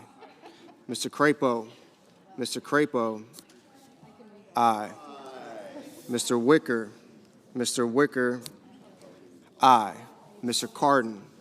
Mr. Cardin, aye. Ms. Ernst. Ms. Ernst, aye. Mrs. Britt. Mrs. Britt, aye. Mr. Kane.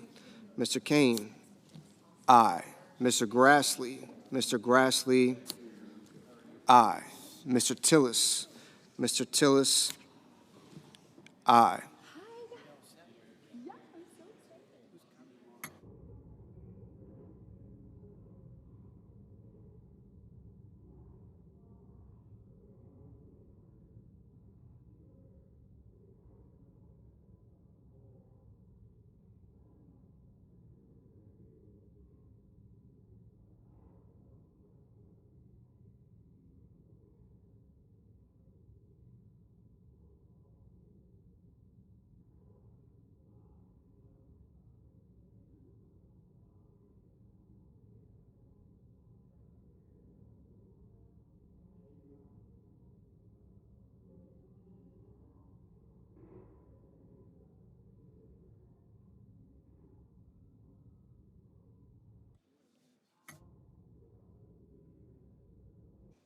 Mr. Haggerty.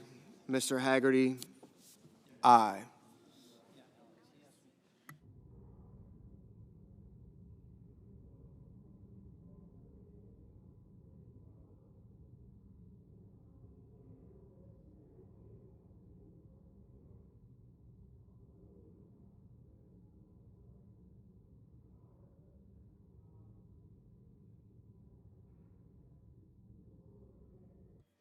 Mrs. Capito.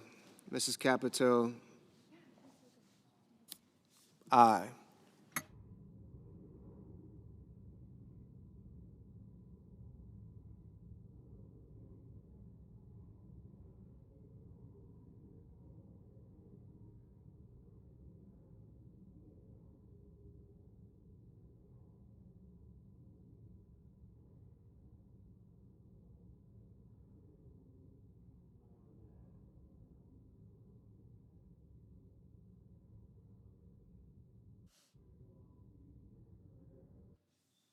Mr. Thune. Mr. Thune, aye.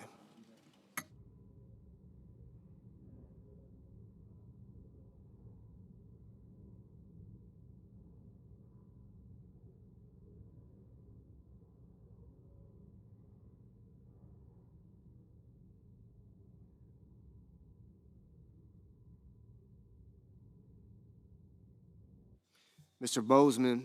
Mr. Bozeman, aye.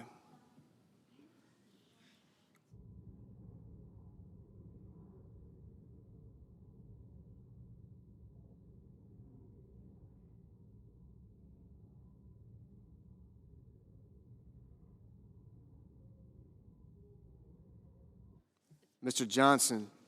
Mr. Johnson, aye.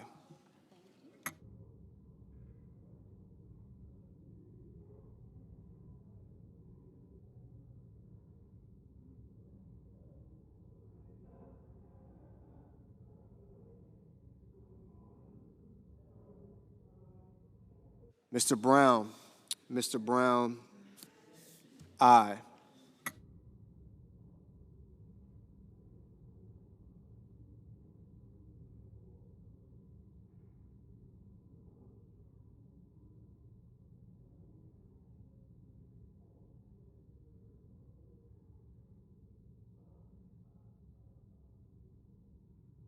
Mr. Merkley.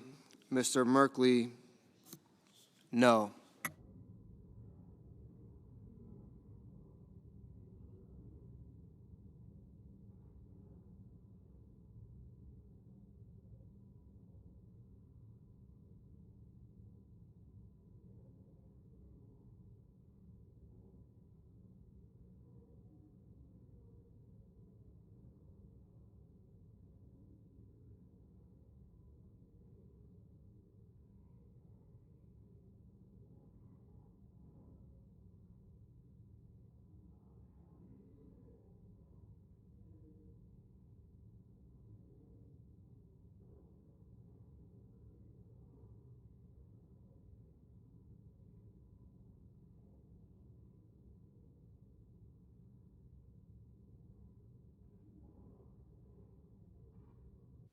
Ms. Sinema. Ms. Sinema, aye. Mr. Barrasso. Mr. Barrasso, aye.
Mr. Carper. Mr. Carper, aye. Mr. Paul. Mr. Paul, no. Mrs. Hyde-Smith. Mrs. Hyde-Smith, aye.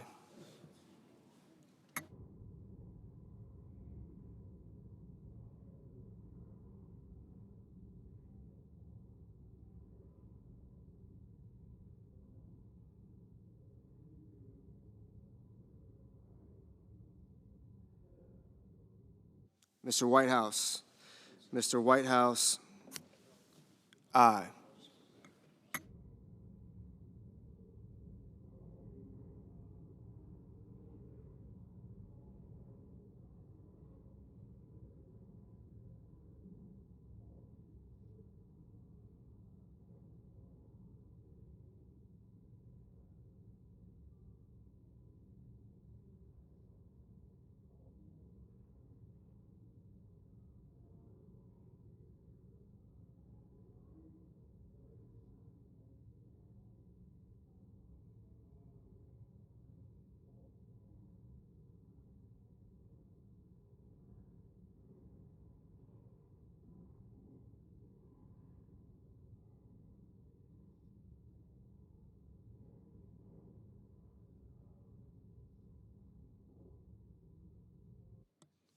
Mr. Risch.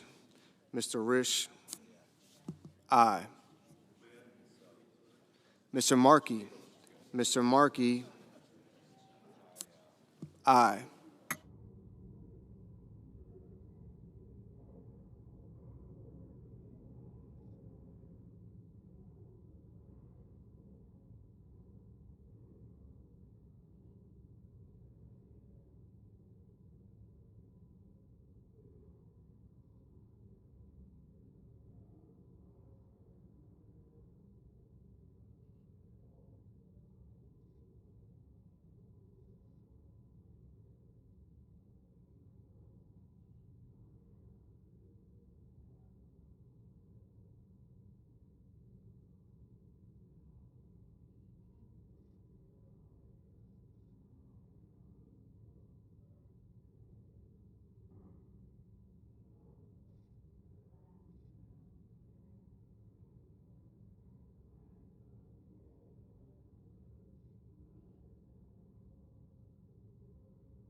Ms. Duckworth. Ms. Duckworth, aye.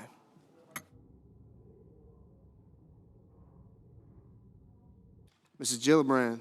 Mrs. Gillibrand, aye.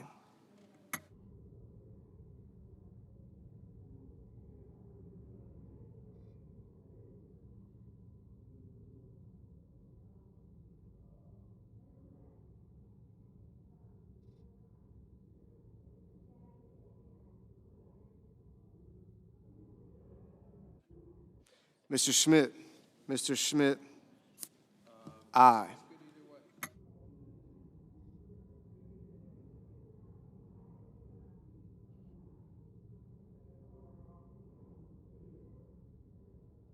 Mr. Lujan. Mr. Lujan, aye.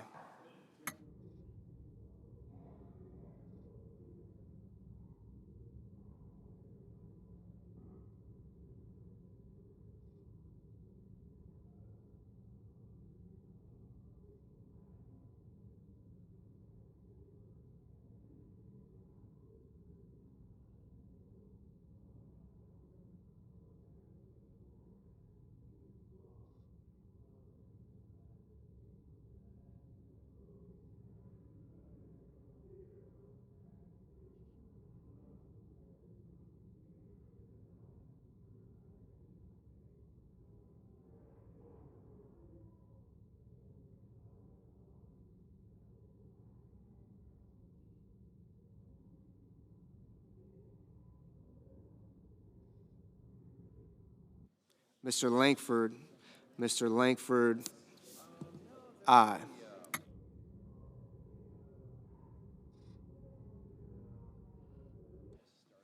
Mr. Kelly. Mr. Kelly, aye. Ms. Makowski. Ms. Murkowski? Aye.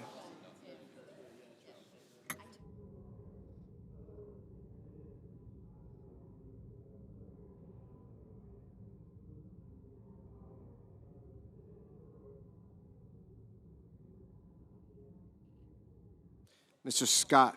Mr. Scott of Florida? Aye. Mrs. Blackburn? Mrs. Blackburn? Aye. Mr. Budd? Mr. Budd? Aye.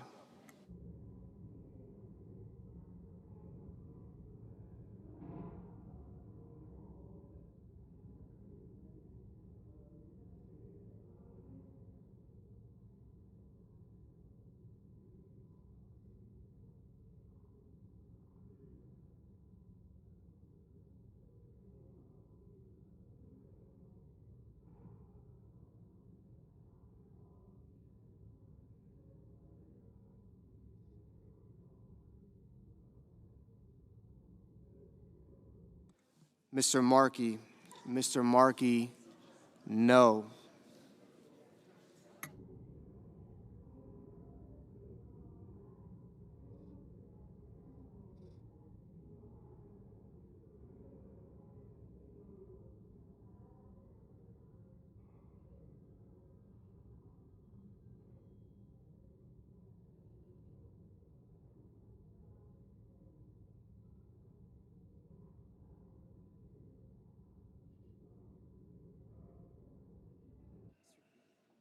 Mr. Daines? Mr. Daines?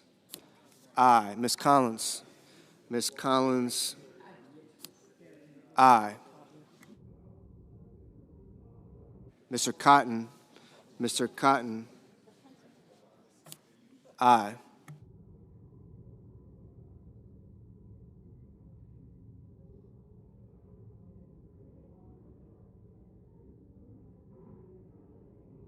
Mr. Hickenlooper?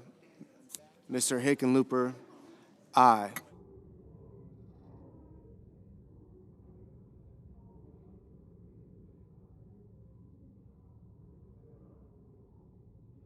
Mr. Schatz? Mr. Schatz? No.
Mr. Marshall? Mr. Marshall? No.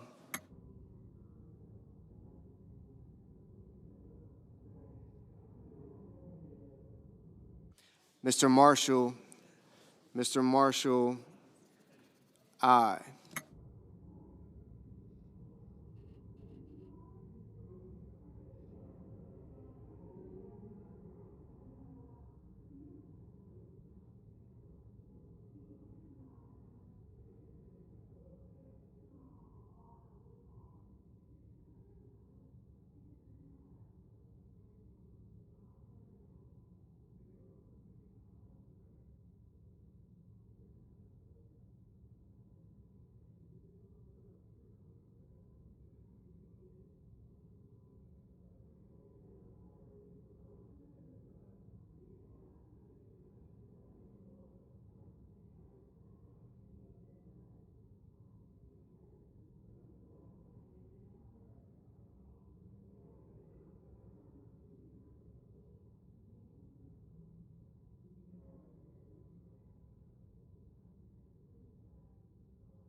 Mr. Murphy.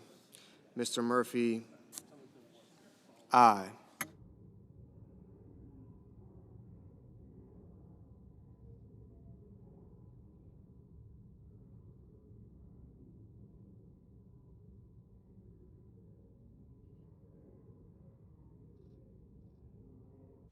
Mr. Kim. Mr. Kim, aye.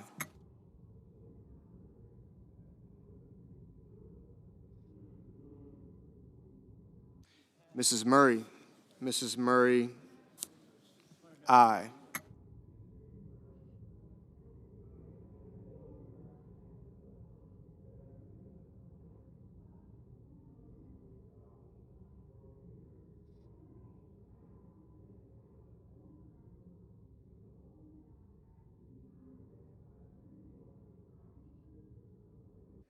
Mr. Bennett.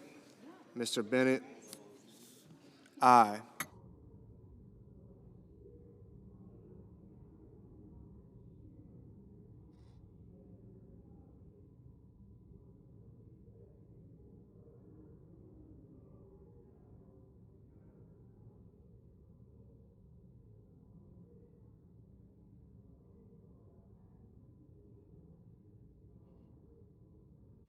Mr. Van Hollen. Mr. Van Hollen, aye.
Mr. Scott.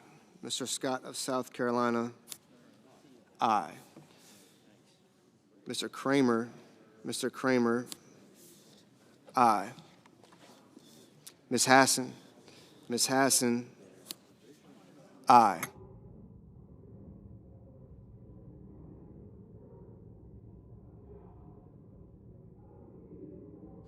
Ms. Baldwin. Ms. Baldwin, no.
Mr. Rounds.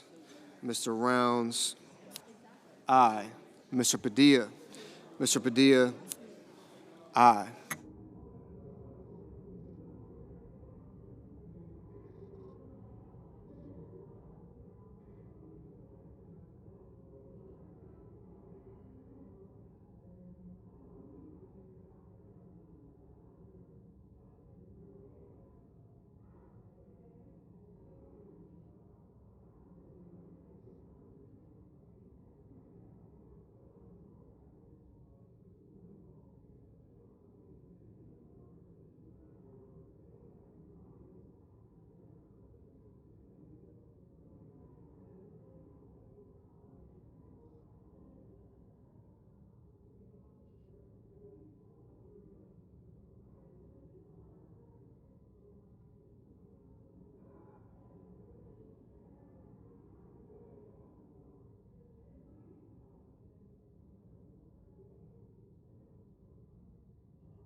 Mr. Coons. Mr. Coons, aye.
Mr. McConnell.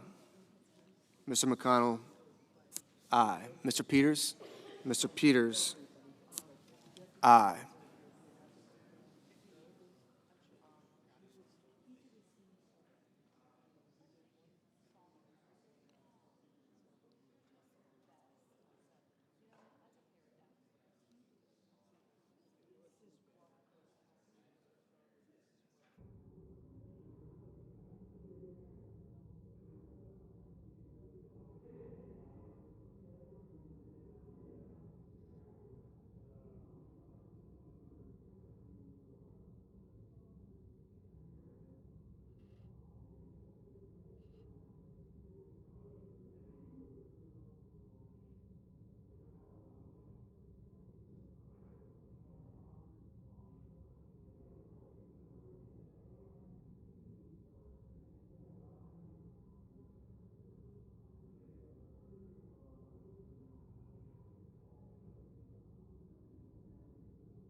Ms. Hirono. Ms. Hirono, aye. Ms. Cantwell. Ms. Cantwell, aye.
Mr. Warner.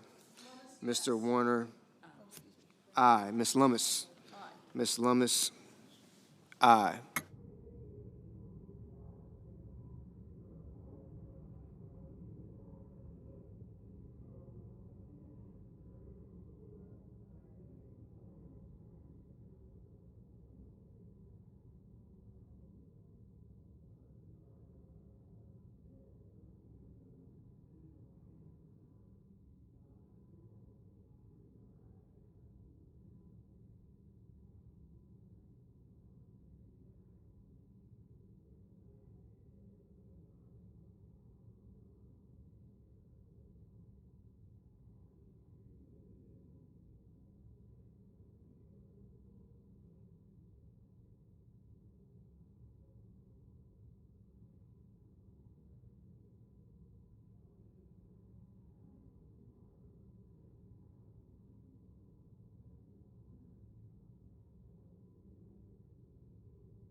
Mr. Kennedy.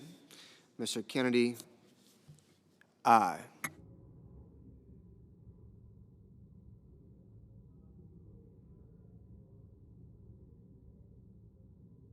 Ms. Smith. Ms. Smith. Aye.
Mr. Sullivan.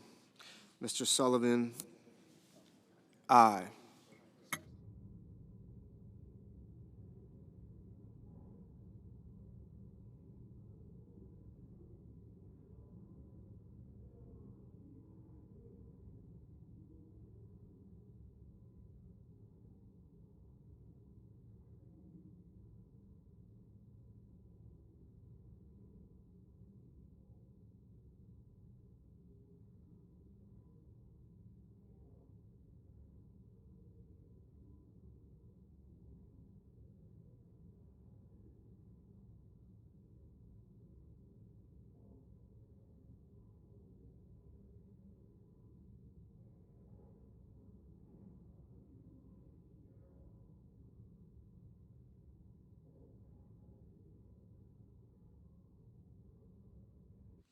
Ms. Warren. Ms. Warren, no.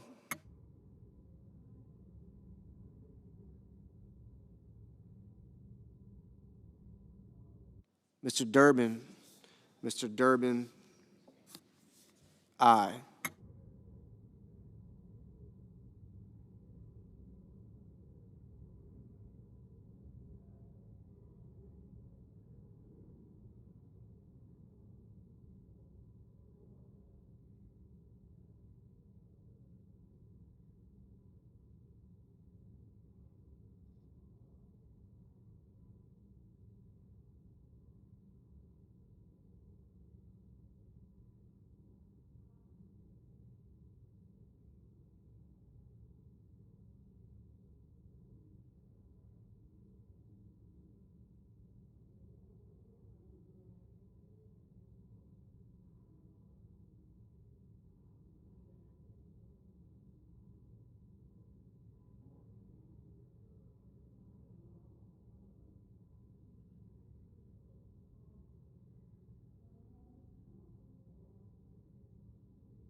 Mr. Hawley, aye. Mr. Booker, aye. Mr. Sanders, no.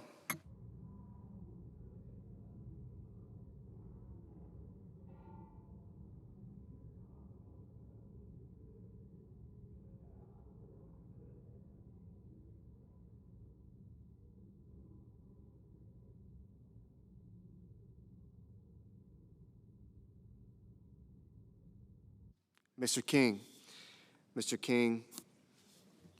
aye.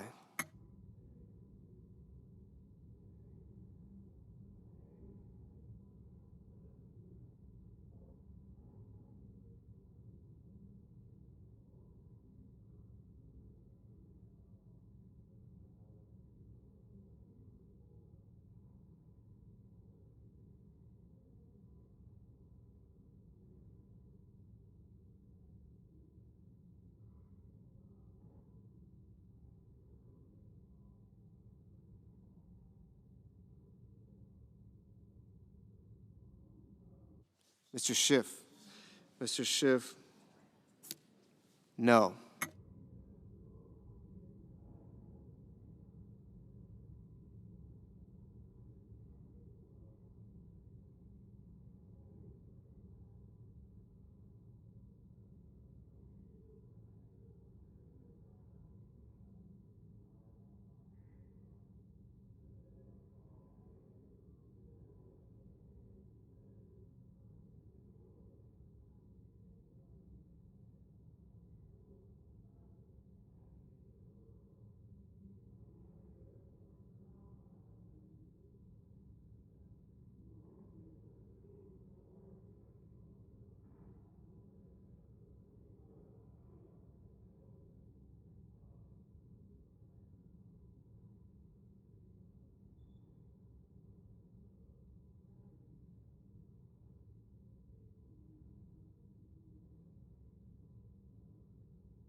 Mr. Young, no.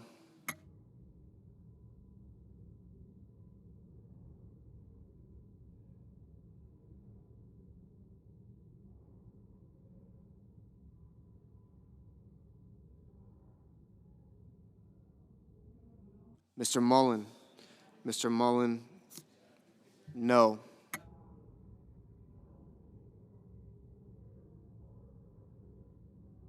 Mr. Young, aye.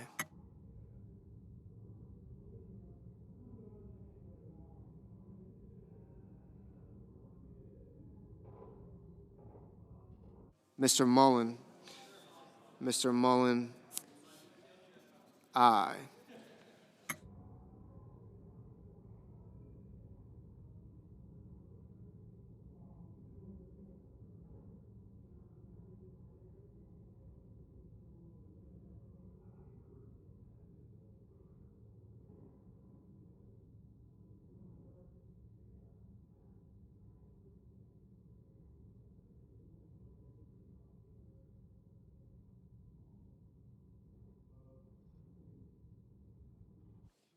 Ms. Cortez Masto. Ms. Cortez Masto, aye. Ms. Klobuchar. Ms. Klobuchar, aye.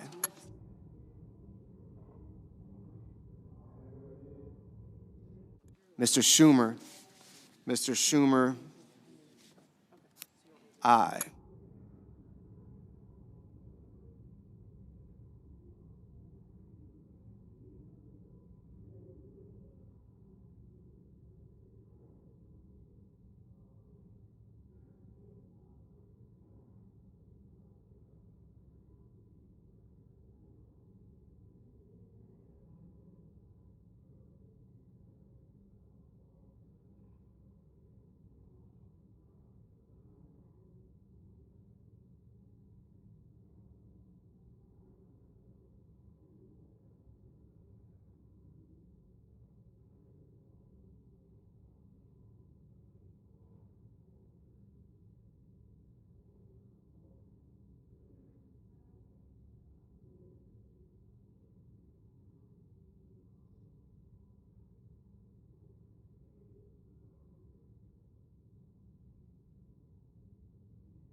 Mr. Braun.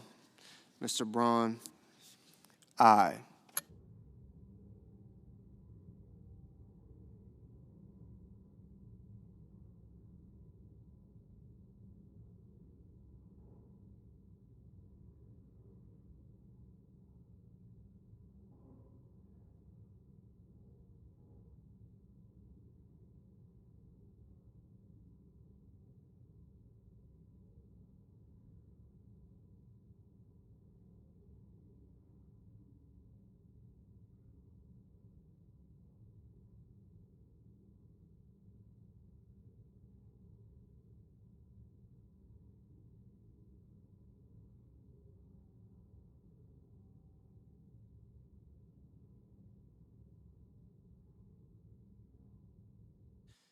Ms. Stabenow.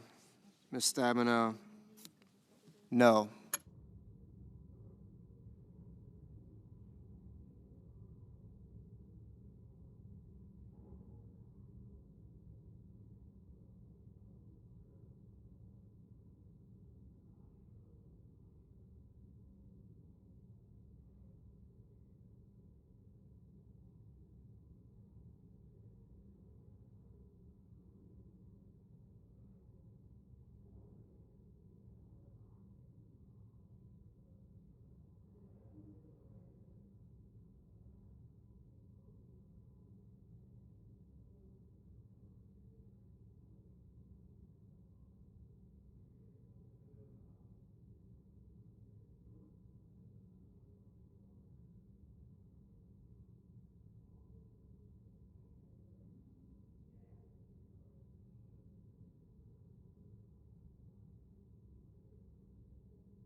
Mr. Casey.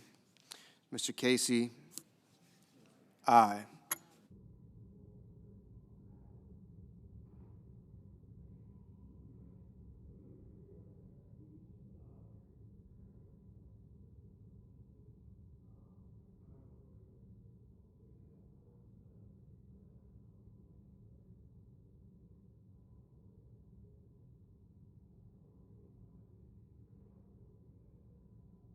Mr. Warnock. Mr. Warnock, aye.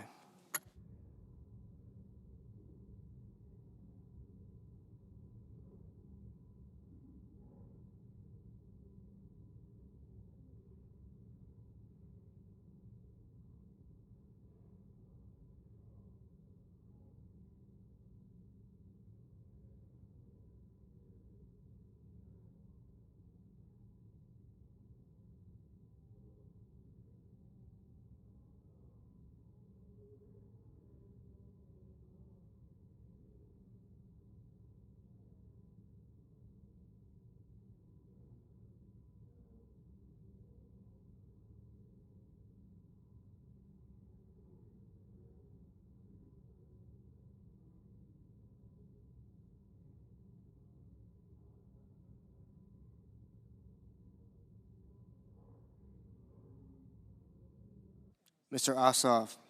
Mr. Ossoff, aye. Mr. Blumenthal.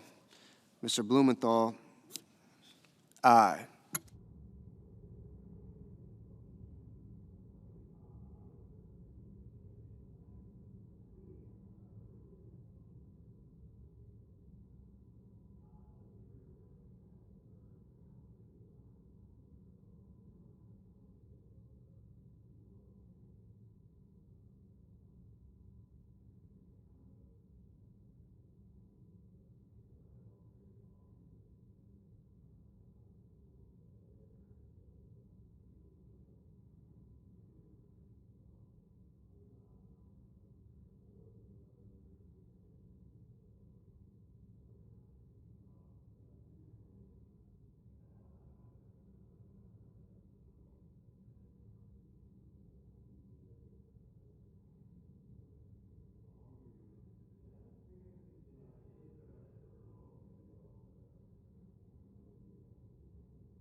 Mr. Cruz. Mr. Cruz, aye.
Mr. Graham.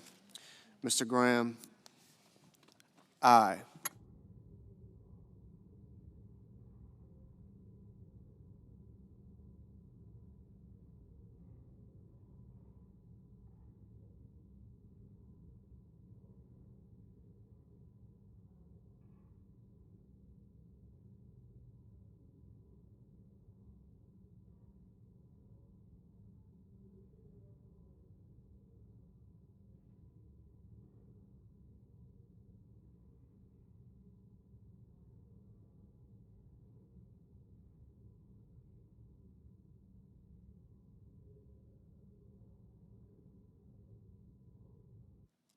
Mr. Hoven.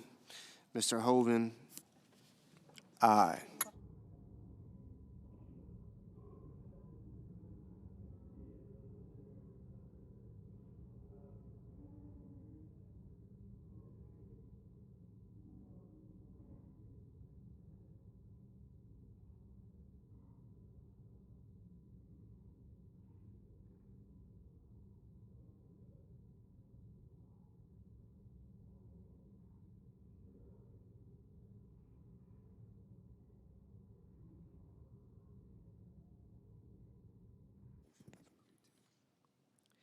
On this vote, the yeas are 83, the nays are 12, and the motion is agreed to.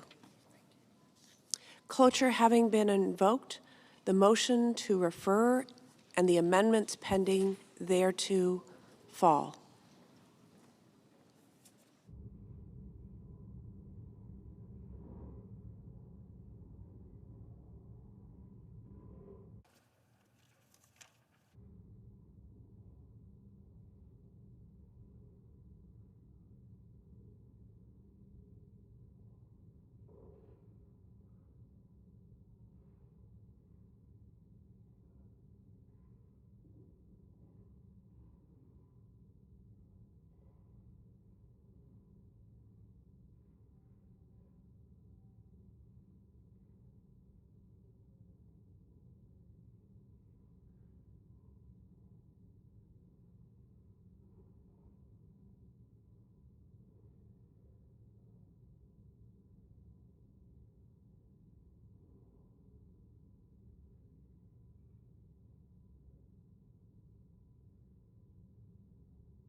Madam President.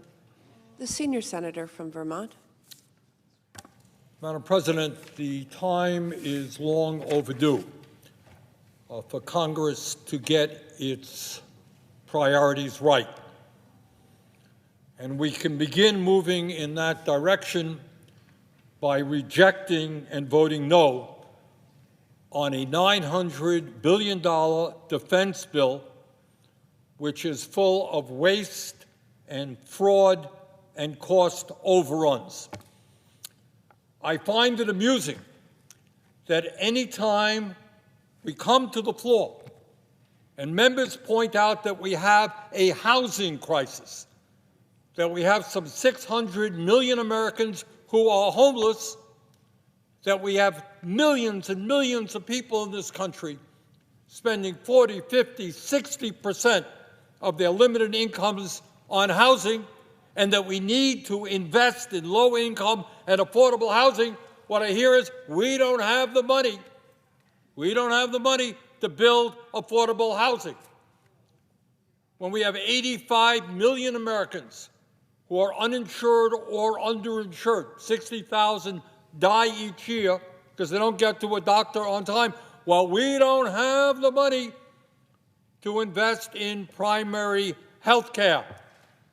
When all over this country, working parents are searching desperately to find quality and affordable child care, we don't have the money to invest in child care. Madam President, 25% of senior citizens in this country are trying to survive on $15,000 a year or less. And I don't know how anybody in America could survive on $15,000 or less. But when we talk about increasing Social Security benefits, well, we just can't afford to do that. We just can't afford to expand Medicare to cover dental, hearing, or vision. We just cannot afford to make higher education in America affordable.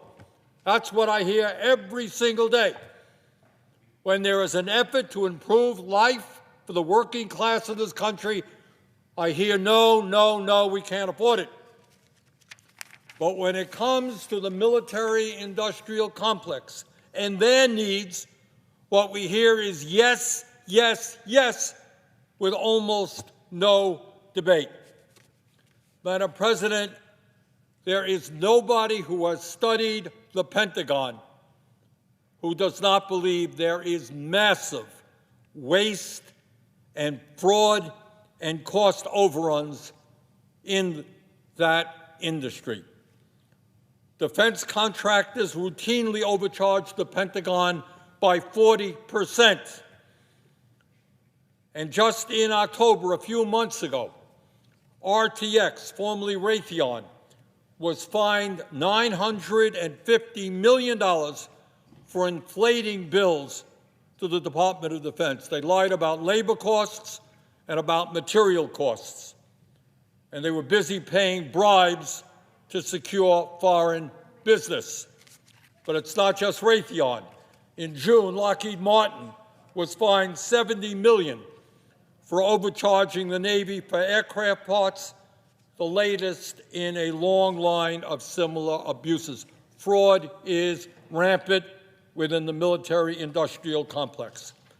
The F-35, the most expensive weapon system in history, has run up hundreds of billions of dollars in cost overruns.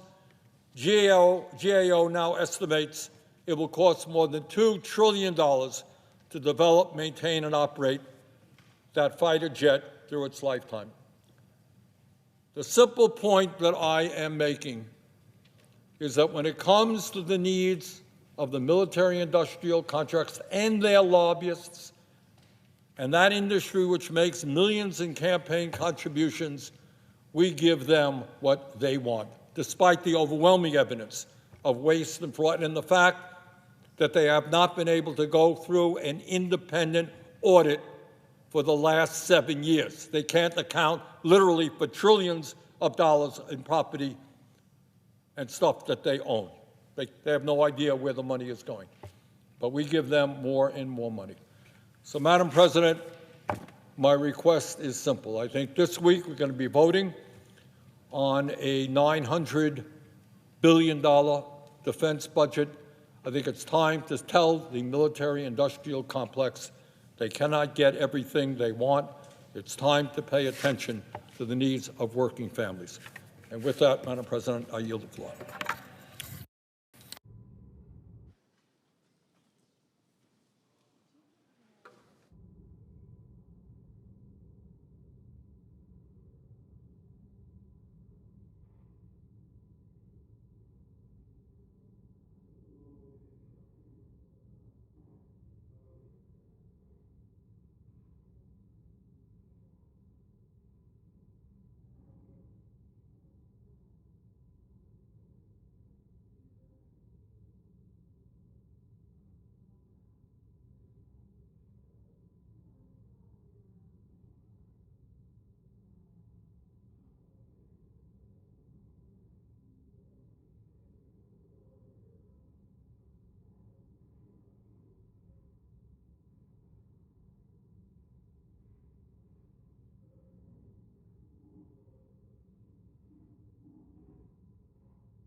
The senator from Nebraska.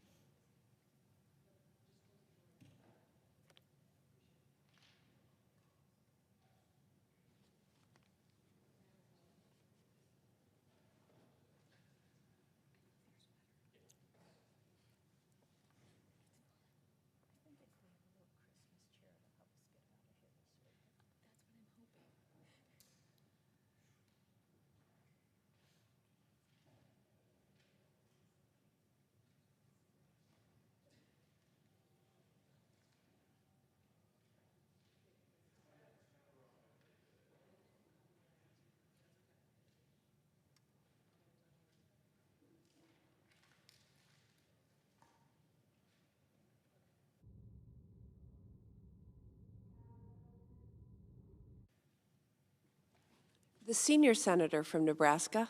Thank you, Madam President.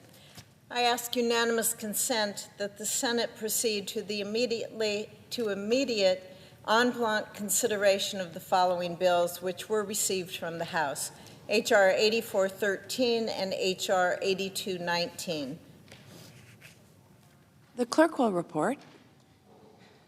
H.R. 8413, an act to provide for the conveyance of certain federal land at Swanson Reservoir and Hugh Butler Reservoir in the state of Nebraska and for other purposes. H.R. 8219, an act to require the Secretary of the Interior to conduct a study, and so forth and for other purposes. Is there objection to proceeding to the measures en bloc? Without objection. Thank you, Madam President. Madam President? The senior senator from Nebraska. Working with the rest of the Nebraska delegation as well as the Bureau of Reclamation,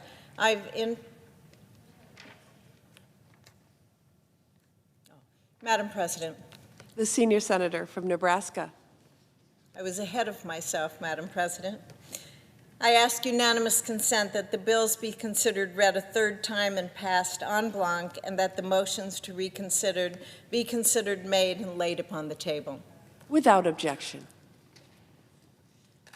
Working with the rest of the Nebraska delegation, as well as the Bureau of Reclamation, I've introduced legislation supported by all parties.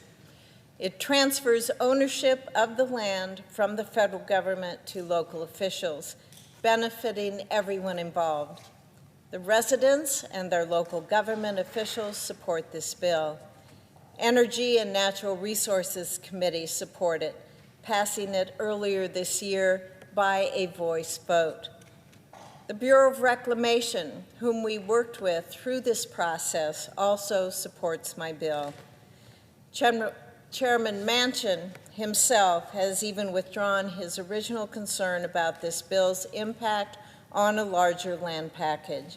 I am grateful to him for understanding how important this issue is to my state. I appreciate my colleagues for understanding the gravity of this situation. This bill will now be on its way to the President's desk. I want to thank Representative Adrian Smith and the entire Nebraska congressional delegation for their work over many years. It wouldn't have been possible without their collaboration and their support. But most importantly, I want to thank the citizens at Swanson and Red Willow, as well as the other local leaders. The love these Nebraskans have for their communities and their determination to save them, that made all the difference. Madam President, I also want to thank my colleague from Hawaii, Senator Hirono, for putting forward a bill that will help her constituents and her state as well. With that, Madam President, I thank you and I yield the floor. Madam President. The junior senator from Hawaii. Madam President, I rise in support of H.R. 8219, the Lahaina National Heritage Study Act. This bill requires the Secretary of the Interior to study the potential for Lahaina to be designated as a national heritage area.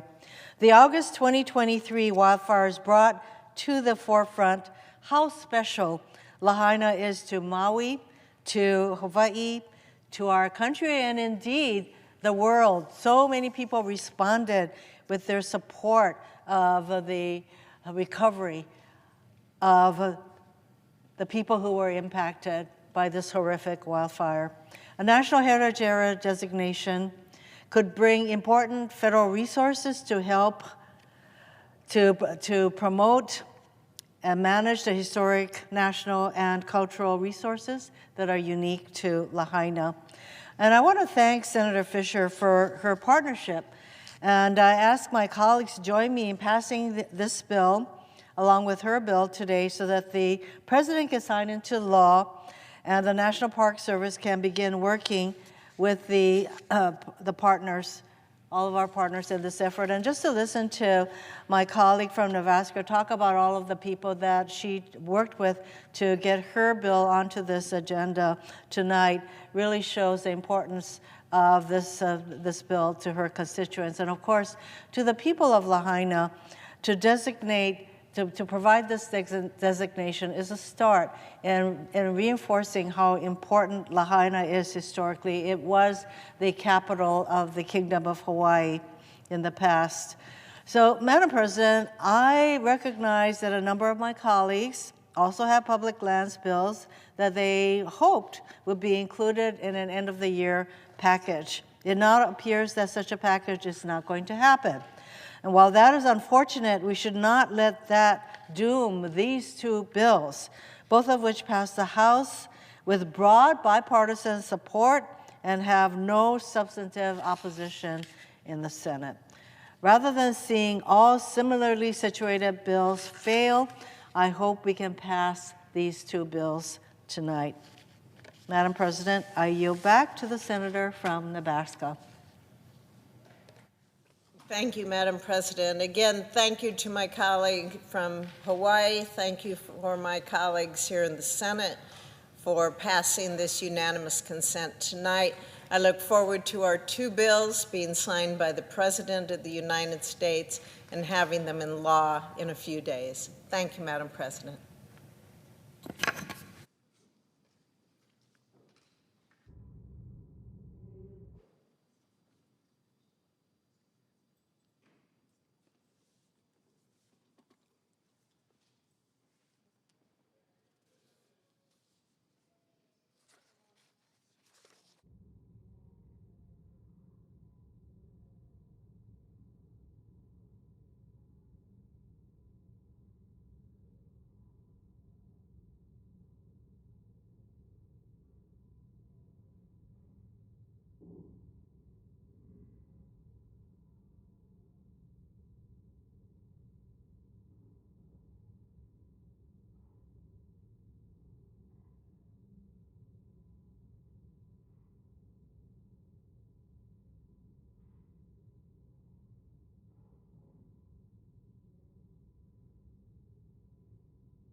Mr. President, Majority Leader.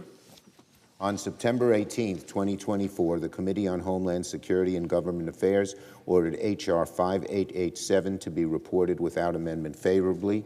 I ask unanimous consent that Calendar 686, H.R. 5887, be star printed with the following text that reflects the committee's action. Without objection. Mr. President, I ask unanimous consent that the Senate proceed to the immediate consideration of Calendar 559 S465. The clerk will report. Calendar number 559 S465, a bill to require federal law enforcement agencies to report on cases of missing or murdered Indians and for other purposes. Without objection, the Senate will proceed. I ask unanimous consent the committee reported substitute amendment be agreed to, the bill as amended be considered read a third time and passed, and that the motions to reconsider be considered made and laid upon the table. Without objection. I ask unanimous consent that the Senate proceed to the immediate consideration of Calendar 658, H.R. 4467. The clerk will report.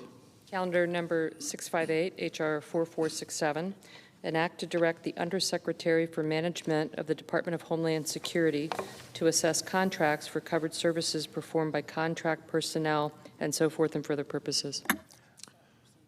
Without objection, the Senate will proceed. I ask unanimous consent the bill be considered read a third time and passed, that the motion to reconsider be considered made and laid upon the table. Without objection. I ask unanimous consent that the Committee on Commerce, Science, and Transportation be discharged from further consideration of S5300. The Senate proceed to its immediate consideration. The clerk will report. S5300, a bill to authorize the Administrator of the National Aeronautics and Space Administration to reimburse the town of Chincoteague, Virginia, for costs directly associated with the removal and replacement of certain drinking water wells. Without objection, the committee is discharged. The Senate will proceed. I ask unanimous consent the bill be considered read a third time and passed, the motion to reconsider be considered made and laid upon the table. Without objection. I ask unanimous consent the Senate proceed to the immediate consideration of S5543 introduced earlier today. The clerk will report. S5543, a bill to amend the Fair Credit Reporting Act and so forth. Good, I like that, speeding it up. Without objection, the Senate will proceed. I ask unanimous consent the bill be considered read three times and passed, and the motion to reconsider be considered made and laid upon the table. Without objection. I ask unanimous consent the Senate proceed to the immediate consideration of Calendar 688, H.R. 7524. The clerk will report. Calendar number 688, H.R. 7524, an act to amend Title 40 United States Code and so forth and for other purposes. Without objection, the Senate will proceed. I ask unanimous consent the bill be considered read a third time and passed, and the motion to reconsider be considered made and laid upon the table. Without objection. I ask unanimous consent that the Committee on Judiciary be discharged from further consideration of S5465 and the Senate proceed to its immediate consideration. The clerk will report. S5465, a bill to clarify where court may be held for certain district courts in Texas and California. Without objection, the committee is discharged, and the Senate will proceed. I ask unanimous consent the bill be considered read a third time and passed, and the motion to reconsider be considered made and laid upon the table. Without objection. I ask unanimous consent that the Committee on Judiciary be discharged from further consideration of H.R. 7177. The Senate proceed to its immediate consideration. The clerk will report. H.R. 7177, an act to amend Title 28 United States Code to consolidate certain divisions in the Northern District of Alabama. Without objection, the committee is discharged, and the Senate will proceed. I ask unanimous consent the bill be considered read a third time and passed, and the motion to reconsider be considered made and laid upon the table. Without objection. I ask unanimous consent when the Senate completes its business today at recess until 10 a.m. on Tuesday, December 17, that following the prayer and the pledge, the journal of proceedings be approved to date, the morning hour be deemed expired, the time for the two leaders be reserved for their use later in day, and morning business be closed. Following the conclusion of morning business, the Senate resume consideration of the House message to accompany H.R. 5009 post-cloture, and at all time during adjournment, recess, morning business, and leader remarks count post-cloture. Further, that the Senate recess from 12:30 until 2:15 to allow for the weekly caucus meetings. Without objection. If there's no further business to come before the Senate, I ask that it stand in recess under the previous order. The Senate stands in recess until 10 a.m. tomorrow.